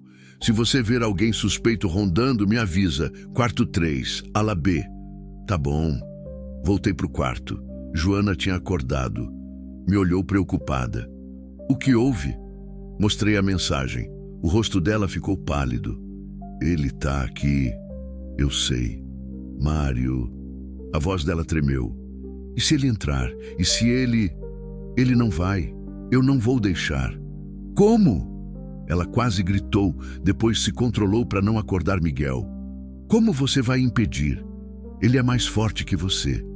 Mais violento. Ele vai te machucar, ou pior. Então que tente. Peguei meu celular de volta e liguei para o número que tinha me enviado a foto. Tocou 3 vezes. Atenderam. Alô? A voz dele, debochada. Onde você tá? Por quê? Tá com medo? Tô te dando uma chance. Vai embora, deixa ela em paz e a gente encerra isso aqui. Ele riu. Ou o quê? Ou você vai descobrir que eu não sou tão bonzinho quanto você pensa. Olha só. O tom dele mudou. Ficou mais frio. O caminhoneiro cresceu. Achou que virou herói, é? Não sou herói, mas também não sou covarde que amarra a mulher grávida em poste. Cuidado, amigo. Você tá mexendo com coisa que não entende. Eu entendo perfeitamente. Você é um covarde, um fraco, um nada disfarçado de machão. E eu tô te dando uma chance de ir embora antes que isso fique feio. Silêncio do outro lado, longo, pesado. Depois ele falou, e a voz dele era puro veneno. Tá bom, você quer jogar assim? Então vamos jogar. Mas não esquece, você começou. E desligou. Joana me olhava apavorada. Mário, o que você fez? O que eu devia ter feito desde o começo. Mostrei para ele que eu não tenho medo. Mas você devia ter. Ela quase gritou de novo. Você não sabe do que ele é capaz. E ele não sabe do que eu sou capaz. Mentira, eu não sabia do que eu era capaz. Nunca tinha brigado sério na vida. Nunca tinha enfrentado alguém violento de verdade. Mas eu ia descobrir, porque não tinha mais volta. Renato tinha vindo. E quando ele aparecesse, uma de 2 coisas ia acontecer. Ou ele ia embora derrotado, ou eu ia sair dali carregado. Não tinha meio termo. Voltei para o meu posto ao lado da porta, mas dessa vez peguei uma cadeira de metal e coloquei na frente. Barricada improvisada. Joana me observava da cama, abraçada a Miguel, chorando em silêncio. Eu sinto muito, Mário. Ela sussurrou. Sinto tanto por ter te colocado nisso. Você não me colocou em nada. Eu escolhi estar aqui. E se você morrer? E se não vou morrer? Olhei para ela, porque eu prometi que ia te proteger. E eu não quebro promessas. Não mais. A madrugada se arrastou. 4 da manhã. 5. O sol começou a raiar no horizonte, pintando o céu de laranja e rosa. E Renato não apareceu, mas eu sabia que ele ia. Não era questão de se, era questão de quando. E eu ia estar pronto. A tensão tá insuportável. O Renato vai invadir o quarto? O Mário vai conseguir proteger Joana e Miguel? Comenta aí o que você acha que vai acontecer. E respira fundo, porque o próximo capítulo vai decidir tudo. Continue e alongue o próximo capítulo 1552. Capítulo 8. O dia em que tudo mudou. O amanhecer trouxe uma falsa sensação de segurança. A luz do sol entrava pela janela pequena do quarto, pintando tudo de dourado. O posto de saúde acordava aos poucos. Passos no corredor, vozes de enfermeiras trocando turno, o cheiro de café velho vindo da copa. Eu não tinha dormido, nem um minuto. Meus olhos ardiam, a cabeça pesava, mas eu permanecia ali, de pé, vigiando a porta como um cão de guarda. Joana tinha cochilado por umas 2 horas, exausta demais para resistir. Miguel acordou às 6, chorando de fome, e ela o amamentou em silêncio, ainda com aquele olhar assustado de quem espera o pior a qualquer momento. Às 7 da manhã, Dona Marlene chegou. Entrou no quarto carregando uma sacola de pano. "Bom dia", disse, tentando soar animada, mas os olhos dela me encontraram primeiro e a máscara caiu. "Você não dormiu nada, né?" Não dava. "Mário, você vai desmaiar. Precisa descansar." Depois, ela suspirou e foi até Joana, depositando a sacola na cama. "Trouxe umas roupas limpas para você, e umas fraldas e coisinhas para o Miguel. Comprei na farmácia mais cedo." "Obrigada, tia", Joana murmurou, mas a voz dela estava vazia. Dona Marlene olhou entre mim e a sobrinha, sentindo o peso no ar. "O que aconteceu? Ele apareceu?" "Ainda não", respondi. "Mas ele mandou mensagem. Sabe onde a gente tá? Tá só esperando o momento." "Jesus Cristo!" Ela fez o sinal da cruz. "E a polícia? Não veio ninguém, nenhuma viatura, nada. Eu vou voltar lá. Vou fazer escândalo se for preciso. Não pode ser que..." "Não adianta, tia", Joana interrompeu, a voz cansada. "Mas a polícia não resolve, papel não resolve, nada resolve com o Renato. Ele só para quando quer, ou quando..." Ela não terminou, não precisava. Ficamos em silêncio por um momento. Então Dona Marlene se virou para mim. "Mário, eu tenho uma proposta." "Fala." "Minha casa fica a uns 5 quilômetros daqui, lugar tranquilo, fim de rua, sem vizinho próximo. Se a gente conseguir tirar a Joana e o Miguel daqui sem o Renato ver, ela fica escondida lá. Eu tenho meu marido. Ele é homem grande, forte. A gente vigia, a gente protege. E como a gente tira ela daqui sem ser visto?" Perguntei. "Ele tá de olho. Deve ter visto você chegar. Então a gente cria uma distração." "Que tipo de distração?" Ela pensou por um momento. "Você sai no seu caminhão, bem na vista, faz barulho. Ele vai achar que você está levando ela embora, segue você. E enquanto isso, eu tiro a Joana e o Miguel pela saída dos fundos. Meu marido vem me buscar de carro. A gente vai para casa por outro caminho." Não era um plano perfeito, mas era um plano. E se ele não seguir o caminhão? E se ele descobrir? É um risco, mas ficar aqui também é. Pelo menos na minha casa a gente tem controle. Tem portas trancadas, tem a espingarda. Olhei para Joana. Ela segurava Miguel contra o peito, os olhos marejados. "O que você acha?" perguntei. "Eu acho..." Ela engoliu seco. "Eu acho que não aguento mais ficar aqui esperando ele aparecer, me sentindo uma presa. Se tem uma chance da gente sair e se esconder, eu quero tentar", assenti. "Então a gente faz isso, mas precisa ser rápido, e precisa ser agora, antes que o posto fique cheio demais de gente." Dona Marlene ligou para o marido. Ele disse que chegava em 20 minutos. Enquanto isso, ajudamos Joana a se vestir com a roupa limpa, uma calça de moletom larga e uma blusa de algodão. Ela ainda se movia devagar, com dor, mas estava mais firme que ontem. Miguel foi trocado, embrulhado num cobertor macio que Dona Marlene tinha trazido. Ele dormia, alheio a tudo. "Pronto", Dona Marlene disse. "Agora vocês ficam aqui. Silêncio absoluto. Mário, você sai, faz sua parte. Quando você estiver longe o suficiente, a gente move. Como vou saber quando vocês saíram? Eu te mando mensagem, mas não responde, só lê e segue dirigindo. Leva ele para longe, para o lado oposto da minha casa." "Para onde?" "Para qualquer lugar. Só fica rodando até eu te avisar que está seguro." Olhei para Joana uma última vez. "Vai dar certo." Falei, mais para mim do que para ela. "Toma cuidado, Mário." Ela pediu, a voz tremendo. "Por favor." "Sempre tomo." Mentira. Mas era o que ela precisava ouvir. Saí do quarto e fui direto para o estacionamento. A manhã estava clara agora, o sol forte, o ar já quente. O estacionamento tinha uns 10 carros espalhados.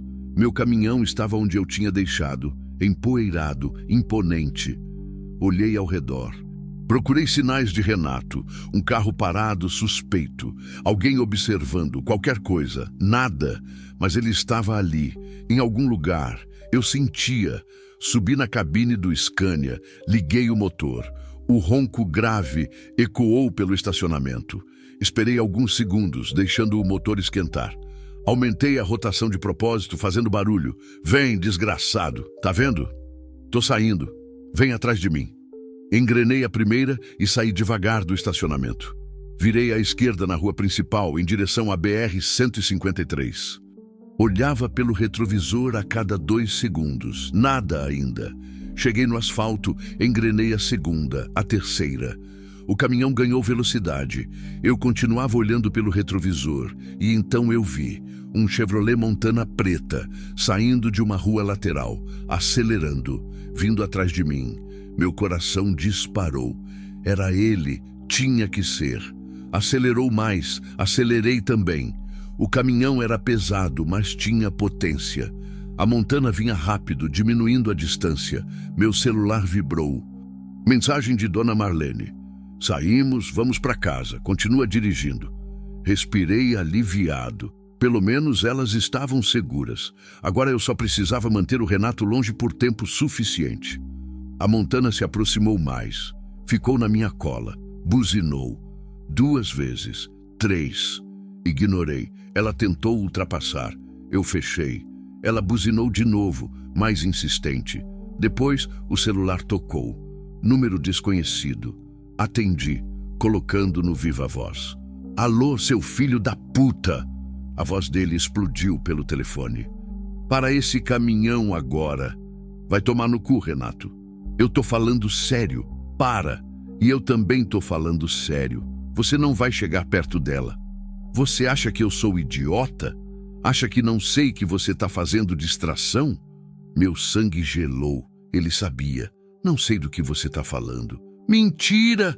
Eu vi a velha saindo com ela. Pelos fundos! Ele gritava feito louco. Eu vi tudo! Não! Não, não, não! Escuta aqui, seu... Não! Você escuta! Eu vou voltar lá. Vou atrás delas. E quando eu achar... Você vai se arrepender de ter se metido nisso. E ele desligou. A Montana freou bruscamente, fez um cavalo de pau no meio da estrada e voltou na direção contrária em alta velocidade. Ele ia atrás de Joana. Não pensei. Só agi. Pisei no freio com tudo. O caminhão cantou pneu, derrapou, quase tombou. Parei no acostamento, virei o volante com força e dei ré, fazendo uma conversão impossível no meio da BR. Buzinas furiosas. Um carro quase me acertou. Não liguei. Acelerei de volta em direção a Guaraí. A Montana já estava longe, sumindo na curva, mas eu tinha que tentar. Tinha que chegar antes dele. Peguei o celular e liguei para Dona Marlene. Marlene, ele sabe. Ele viu vocês. Tá indo para sua casa. O quê? O pânico na voz dela. Onde vocês estão? A gente tá chegando na rua. Mais 2 minutos. Entrem na casa. Tranquem tudo. Eu tô indo. Desliguei e pisei fundo no acelerador. O Scania rugia, os cavalos de potência lutando contra o peso da carga. Eu passava de 100, 110, 120 na BR. Perigoso demais, mas não havia escolha. Entrei em Guaraí derrapando, as pessoas na rua pulando para o lado. Virei na direção que Dona Marlene tinha me indicado. Rua das Acácias, fim de rua. Avistei a casa dela, simples, pintada de azul, cercada por um muro baixo. O carro do marido dela estava estacionado na frente. E a Montana preta estava parada bem ao lado. Renato tinha chegado primeiro. Parei o caminhão no meio da rua. Nem liguei para estacionar direito. Desci pulando, correndo. A porta da casa estava entreaberta. E lá dentro eu ouvia gritos. Sai da minha casa! A voz de Dona Marlene. Cala a boca, velha. Cadê ela? Renato. Não tem ninguém aqui. Mentira. Um barulho de coisa quebrando. Um grito. Entrei pela porta. A sala estava destruída. cadeira no chão, vasos quebrados. Dona Marlene estava encurralada num canto. O marido dela, um homem grande de uns 60 anos, sangrando da testa, caído no chão, tentando se levantar. E Renato estava no meio. Foi a primeira vez que vi o rosto dele, alto, forte, barba mal feita, olhos injetados, talvez de raiva, talvez de droga, tatuagens nos braços e nas mãos uma faca. Uma faca grande de cozinha que ele apontava para Dona Marlene. Cadê ela? Ele urrou. Tá aqui, falei. Ele girou, me viu e sorriu. Um sorriso de psicopata. Olha só, o caminhoneiro herói. Larga a faca, Renato. Ou o quê? Você vai fazer o quê?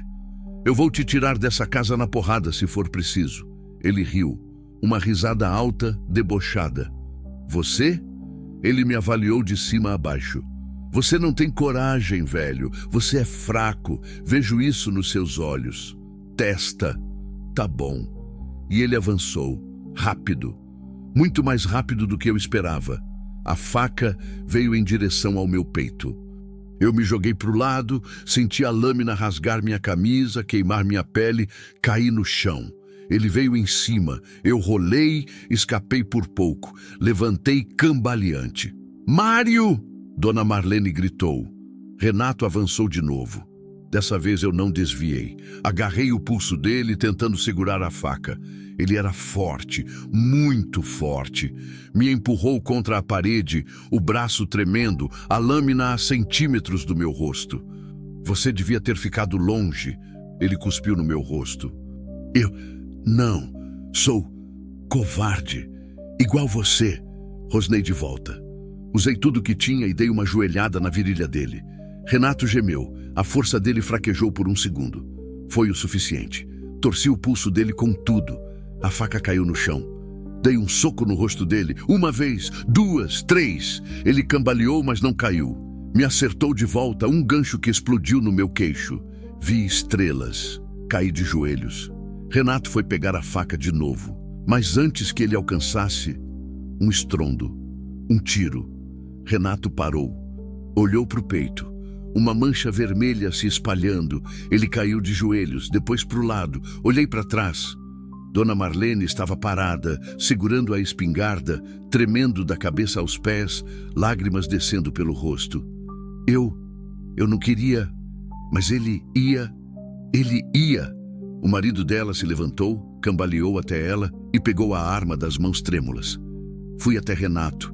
Ele ainda respirava, ofegante. Olhava para mim com ódio e surpresa. Você perdeu, murmurei. Ele tentou falar. Sangue saiu da boca. Os olhos começaram a ficar vazios. E então pararam. Renato estava morto.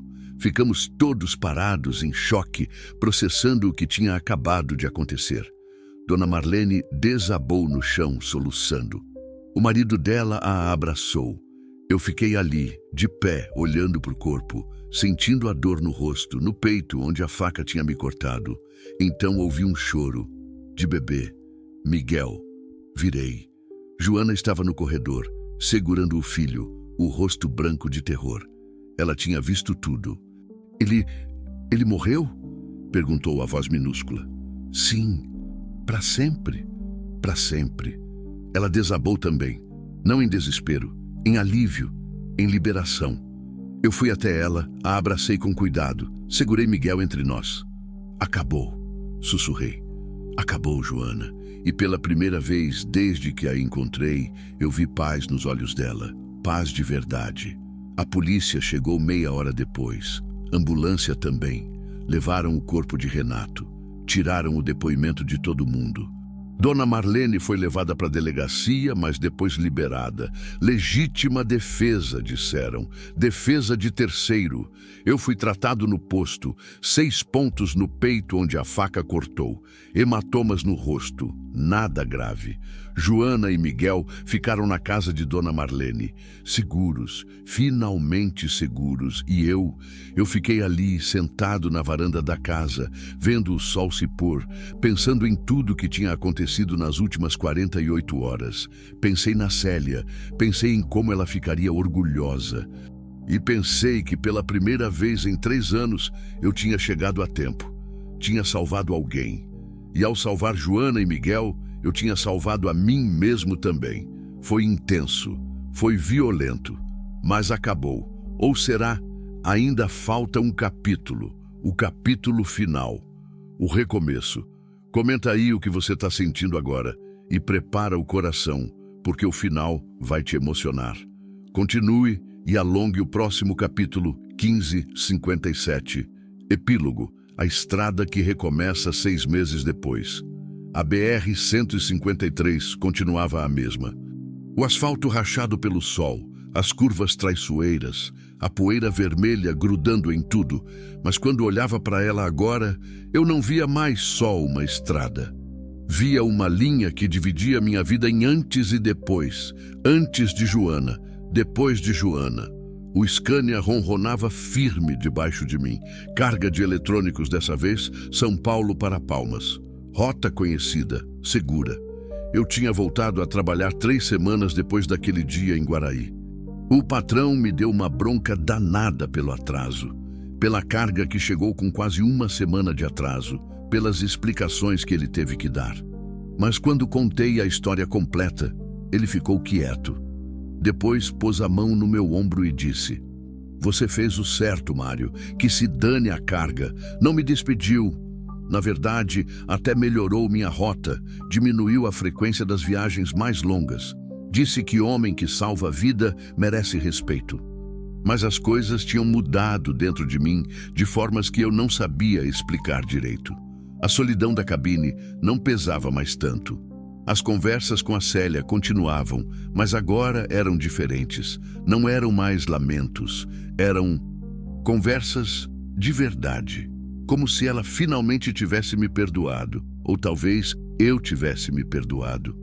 "Você ia gostar dela, Célia."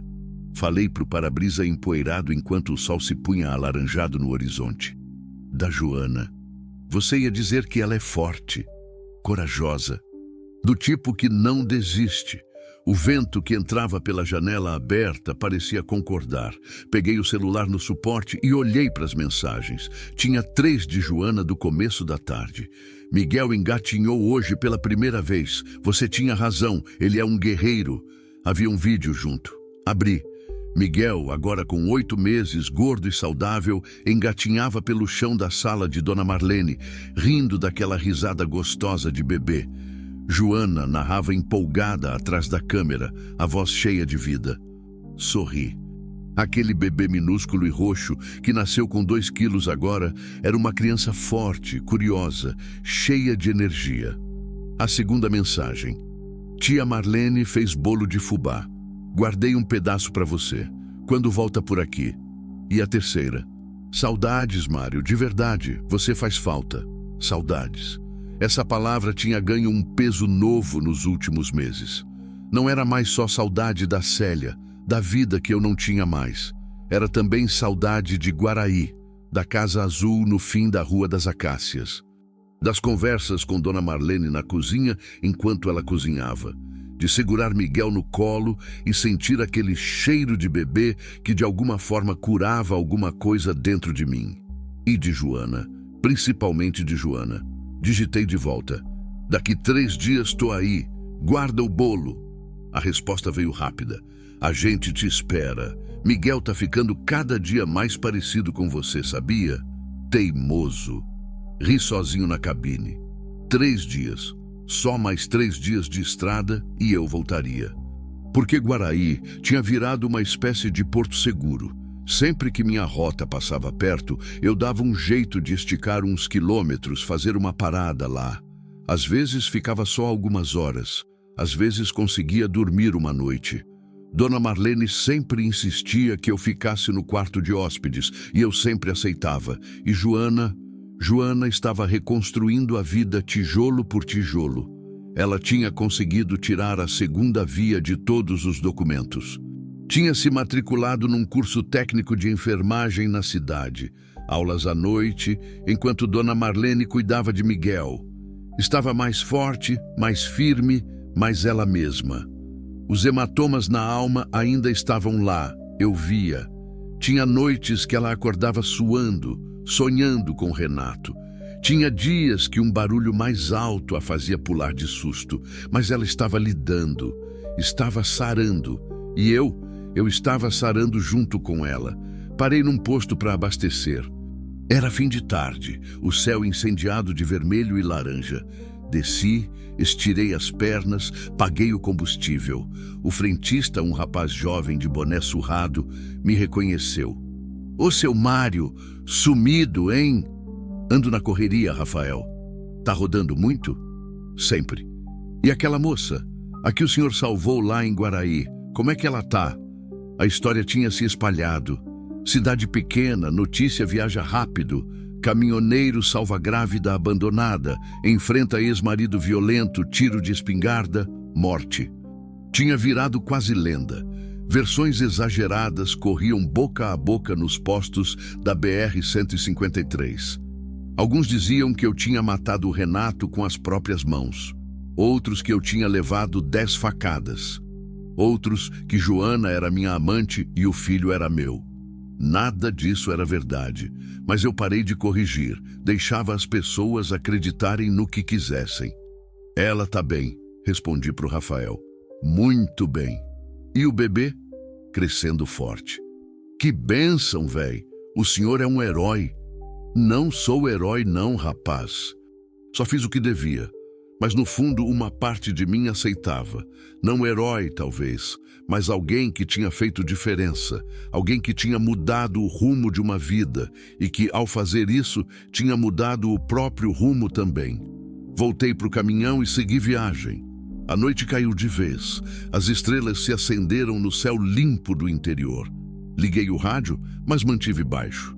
Música sertaneja antiga, dessas que a Célia gostava.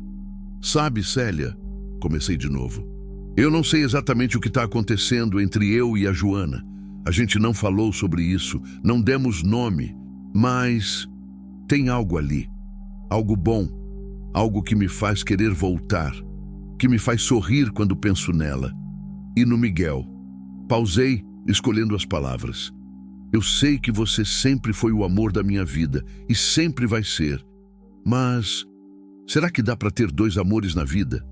Um que foi e um que está começando? Silêncio. Mas era um silêncio diferente. Não era vazio. Era cheio de permissão. Obrigado, sussurrei, por entender, por me deixar seguir em frente. Rodei mais 3 horas até parar num posto maior para dormir. Estacionei o caminhão, subi no beliche da cabine e me deitei. O corpo doía. Sempre doía depois de um dia inteiro no volante. Mas era uma dor conhecida, quase reconfortante. Peguei o celular antes de dormir. Mais mensagens de Joana. Esqueci de te contar. Tia Marlene arrumou um quarto para você aqui em casa. Não é mais quarto de hóspedes, é seu quarto. Ela disse que você merece ter um canto seu aqui. Pintou de azul e tudo. Ficou lindo. Meu peito apertou. Um quarto. Meu quarto. Na casa de Dona Marlene, em Guaraí. Era mais do que um quarto. Era um convite. Era uma forma de dizer: você faz parte dessa família agora. E talvez eu fizesse. Digitei de volta. Não precisava disso. Mas obrigado. Vou cuidar bem dele. A gente cuida de quem a gente ama, Mário. É o mínimo. A gente ama.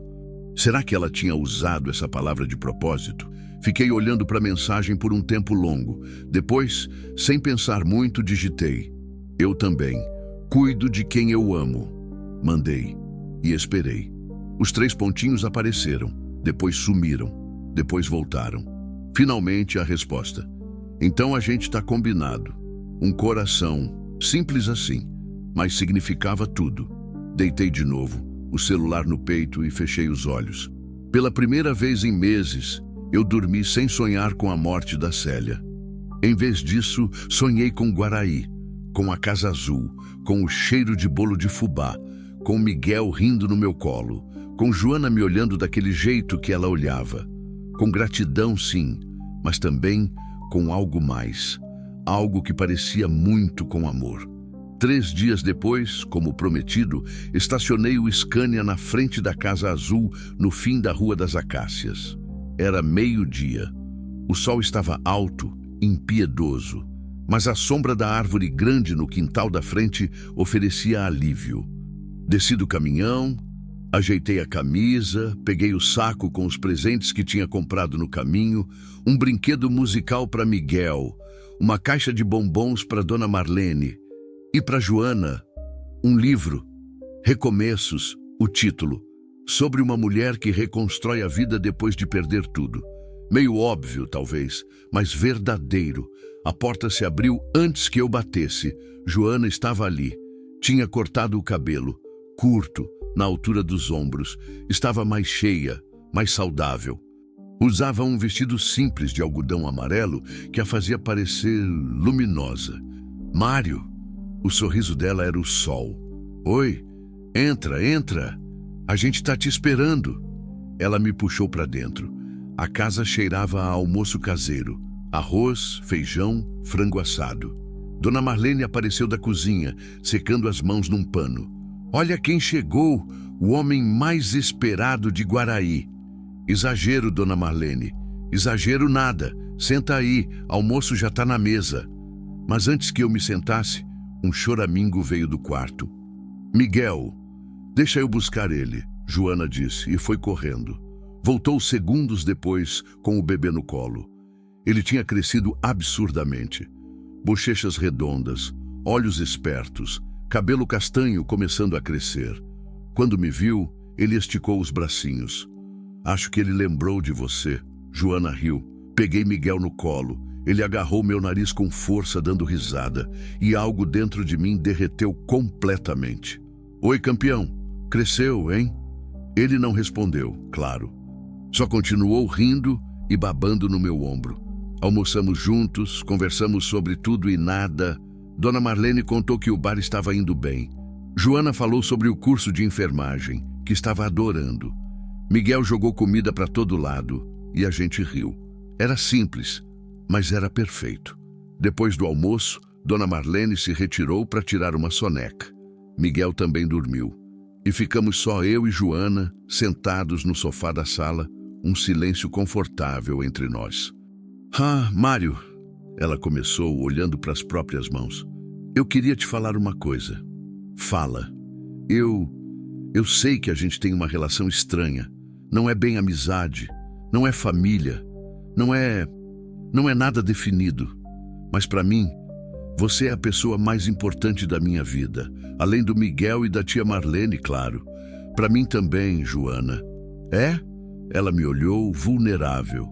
É, vocês me salvaram tanto quanto eu salvei vocês.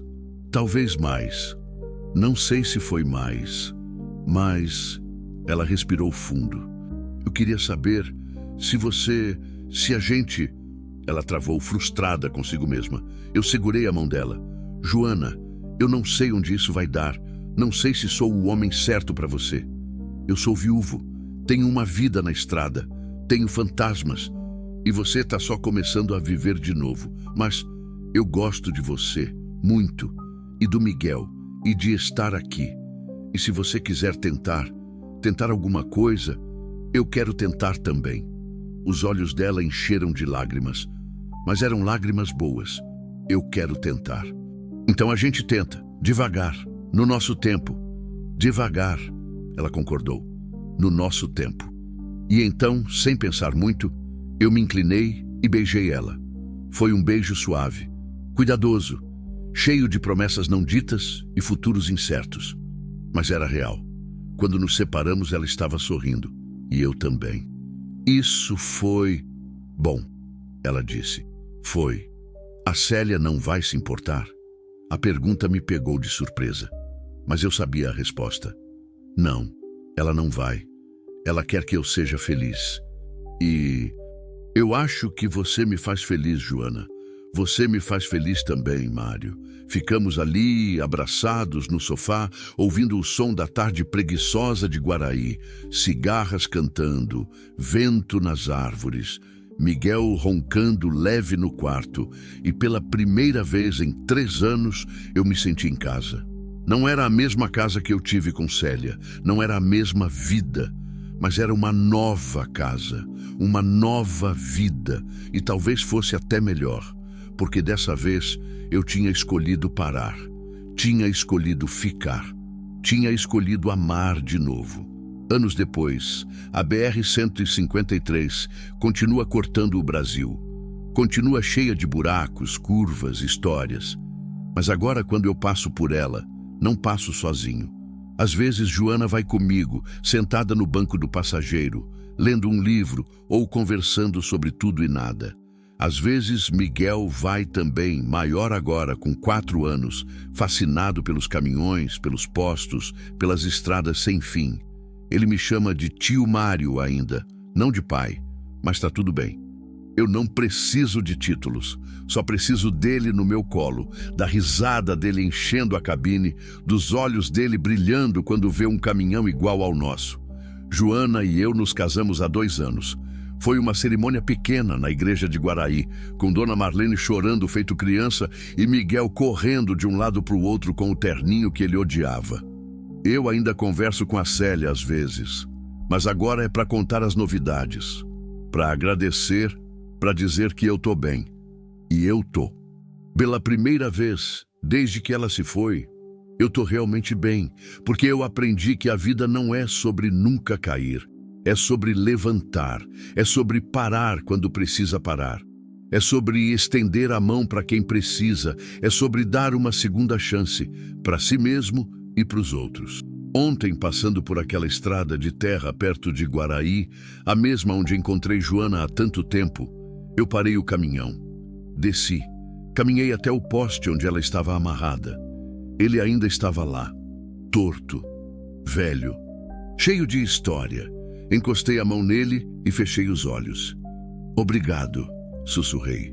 Não sei se falava com Deus, ou com o destino, ou com a Célia, ou com a própria vida, mas eu agradeci, porque naquele dia, há anos atrás, quando eu vi uma mulher amarrada, sozinha, sem forças, e escolhi parar, eu não sabia que estava salvando 2 vidas, a dela e a minha. Fim. E aí, mexeu com você? Deixa seu comentário contando o que achou dessa história. E se você conhece alguém que precisa ouvir que vale a pena parar, ajudar, recomeçar, compartilha essa história, porque às vezes a gente só precisa saber que não está sozinho na estrada. Até a próxima.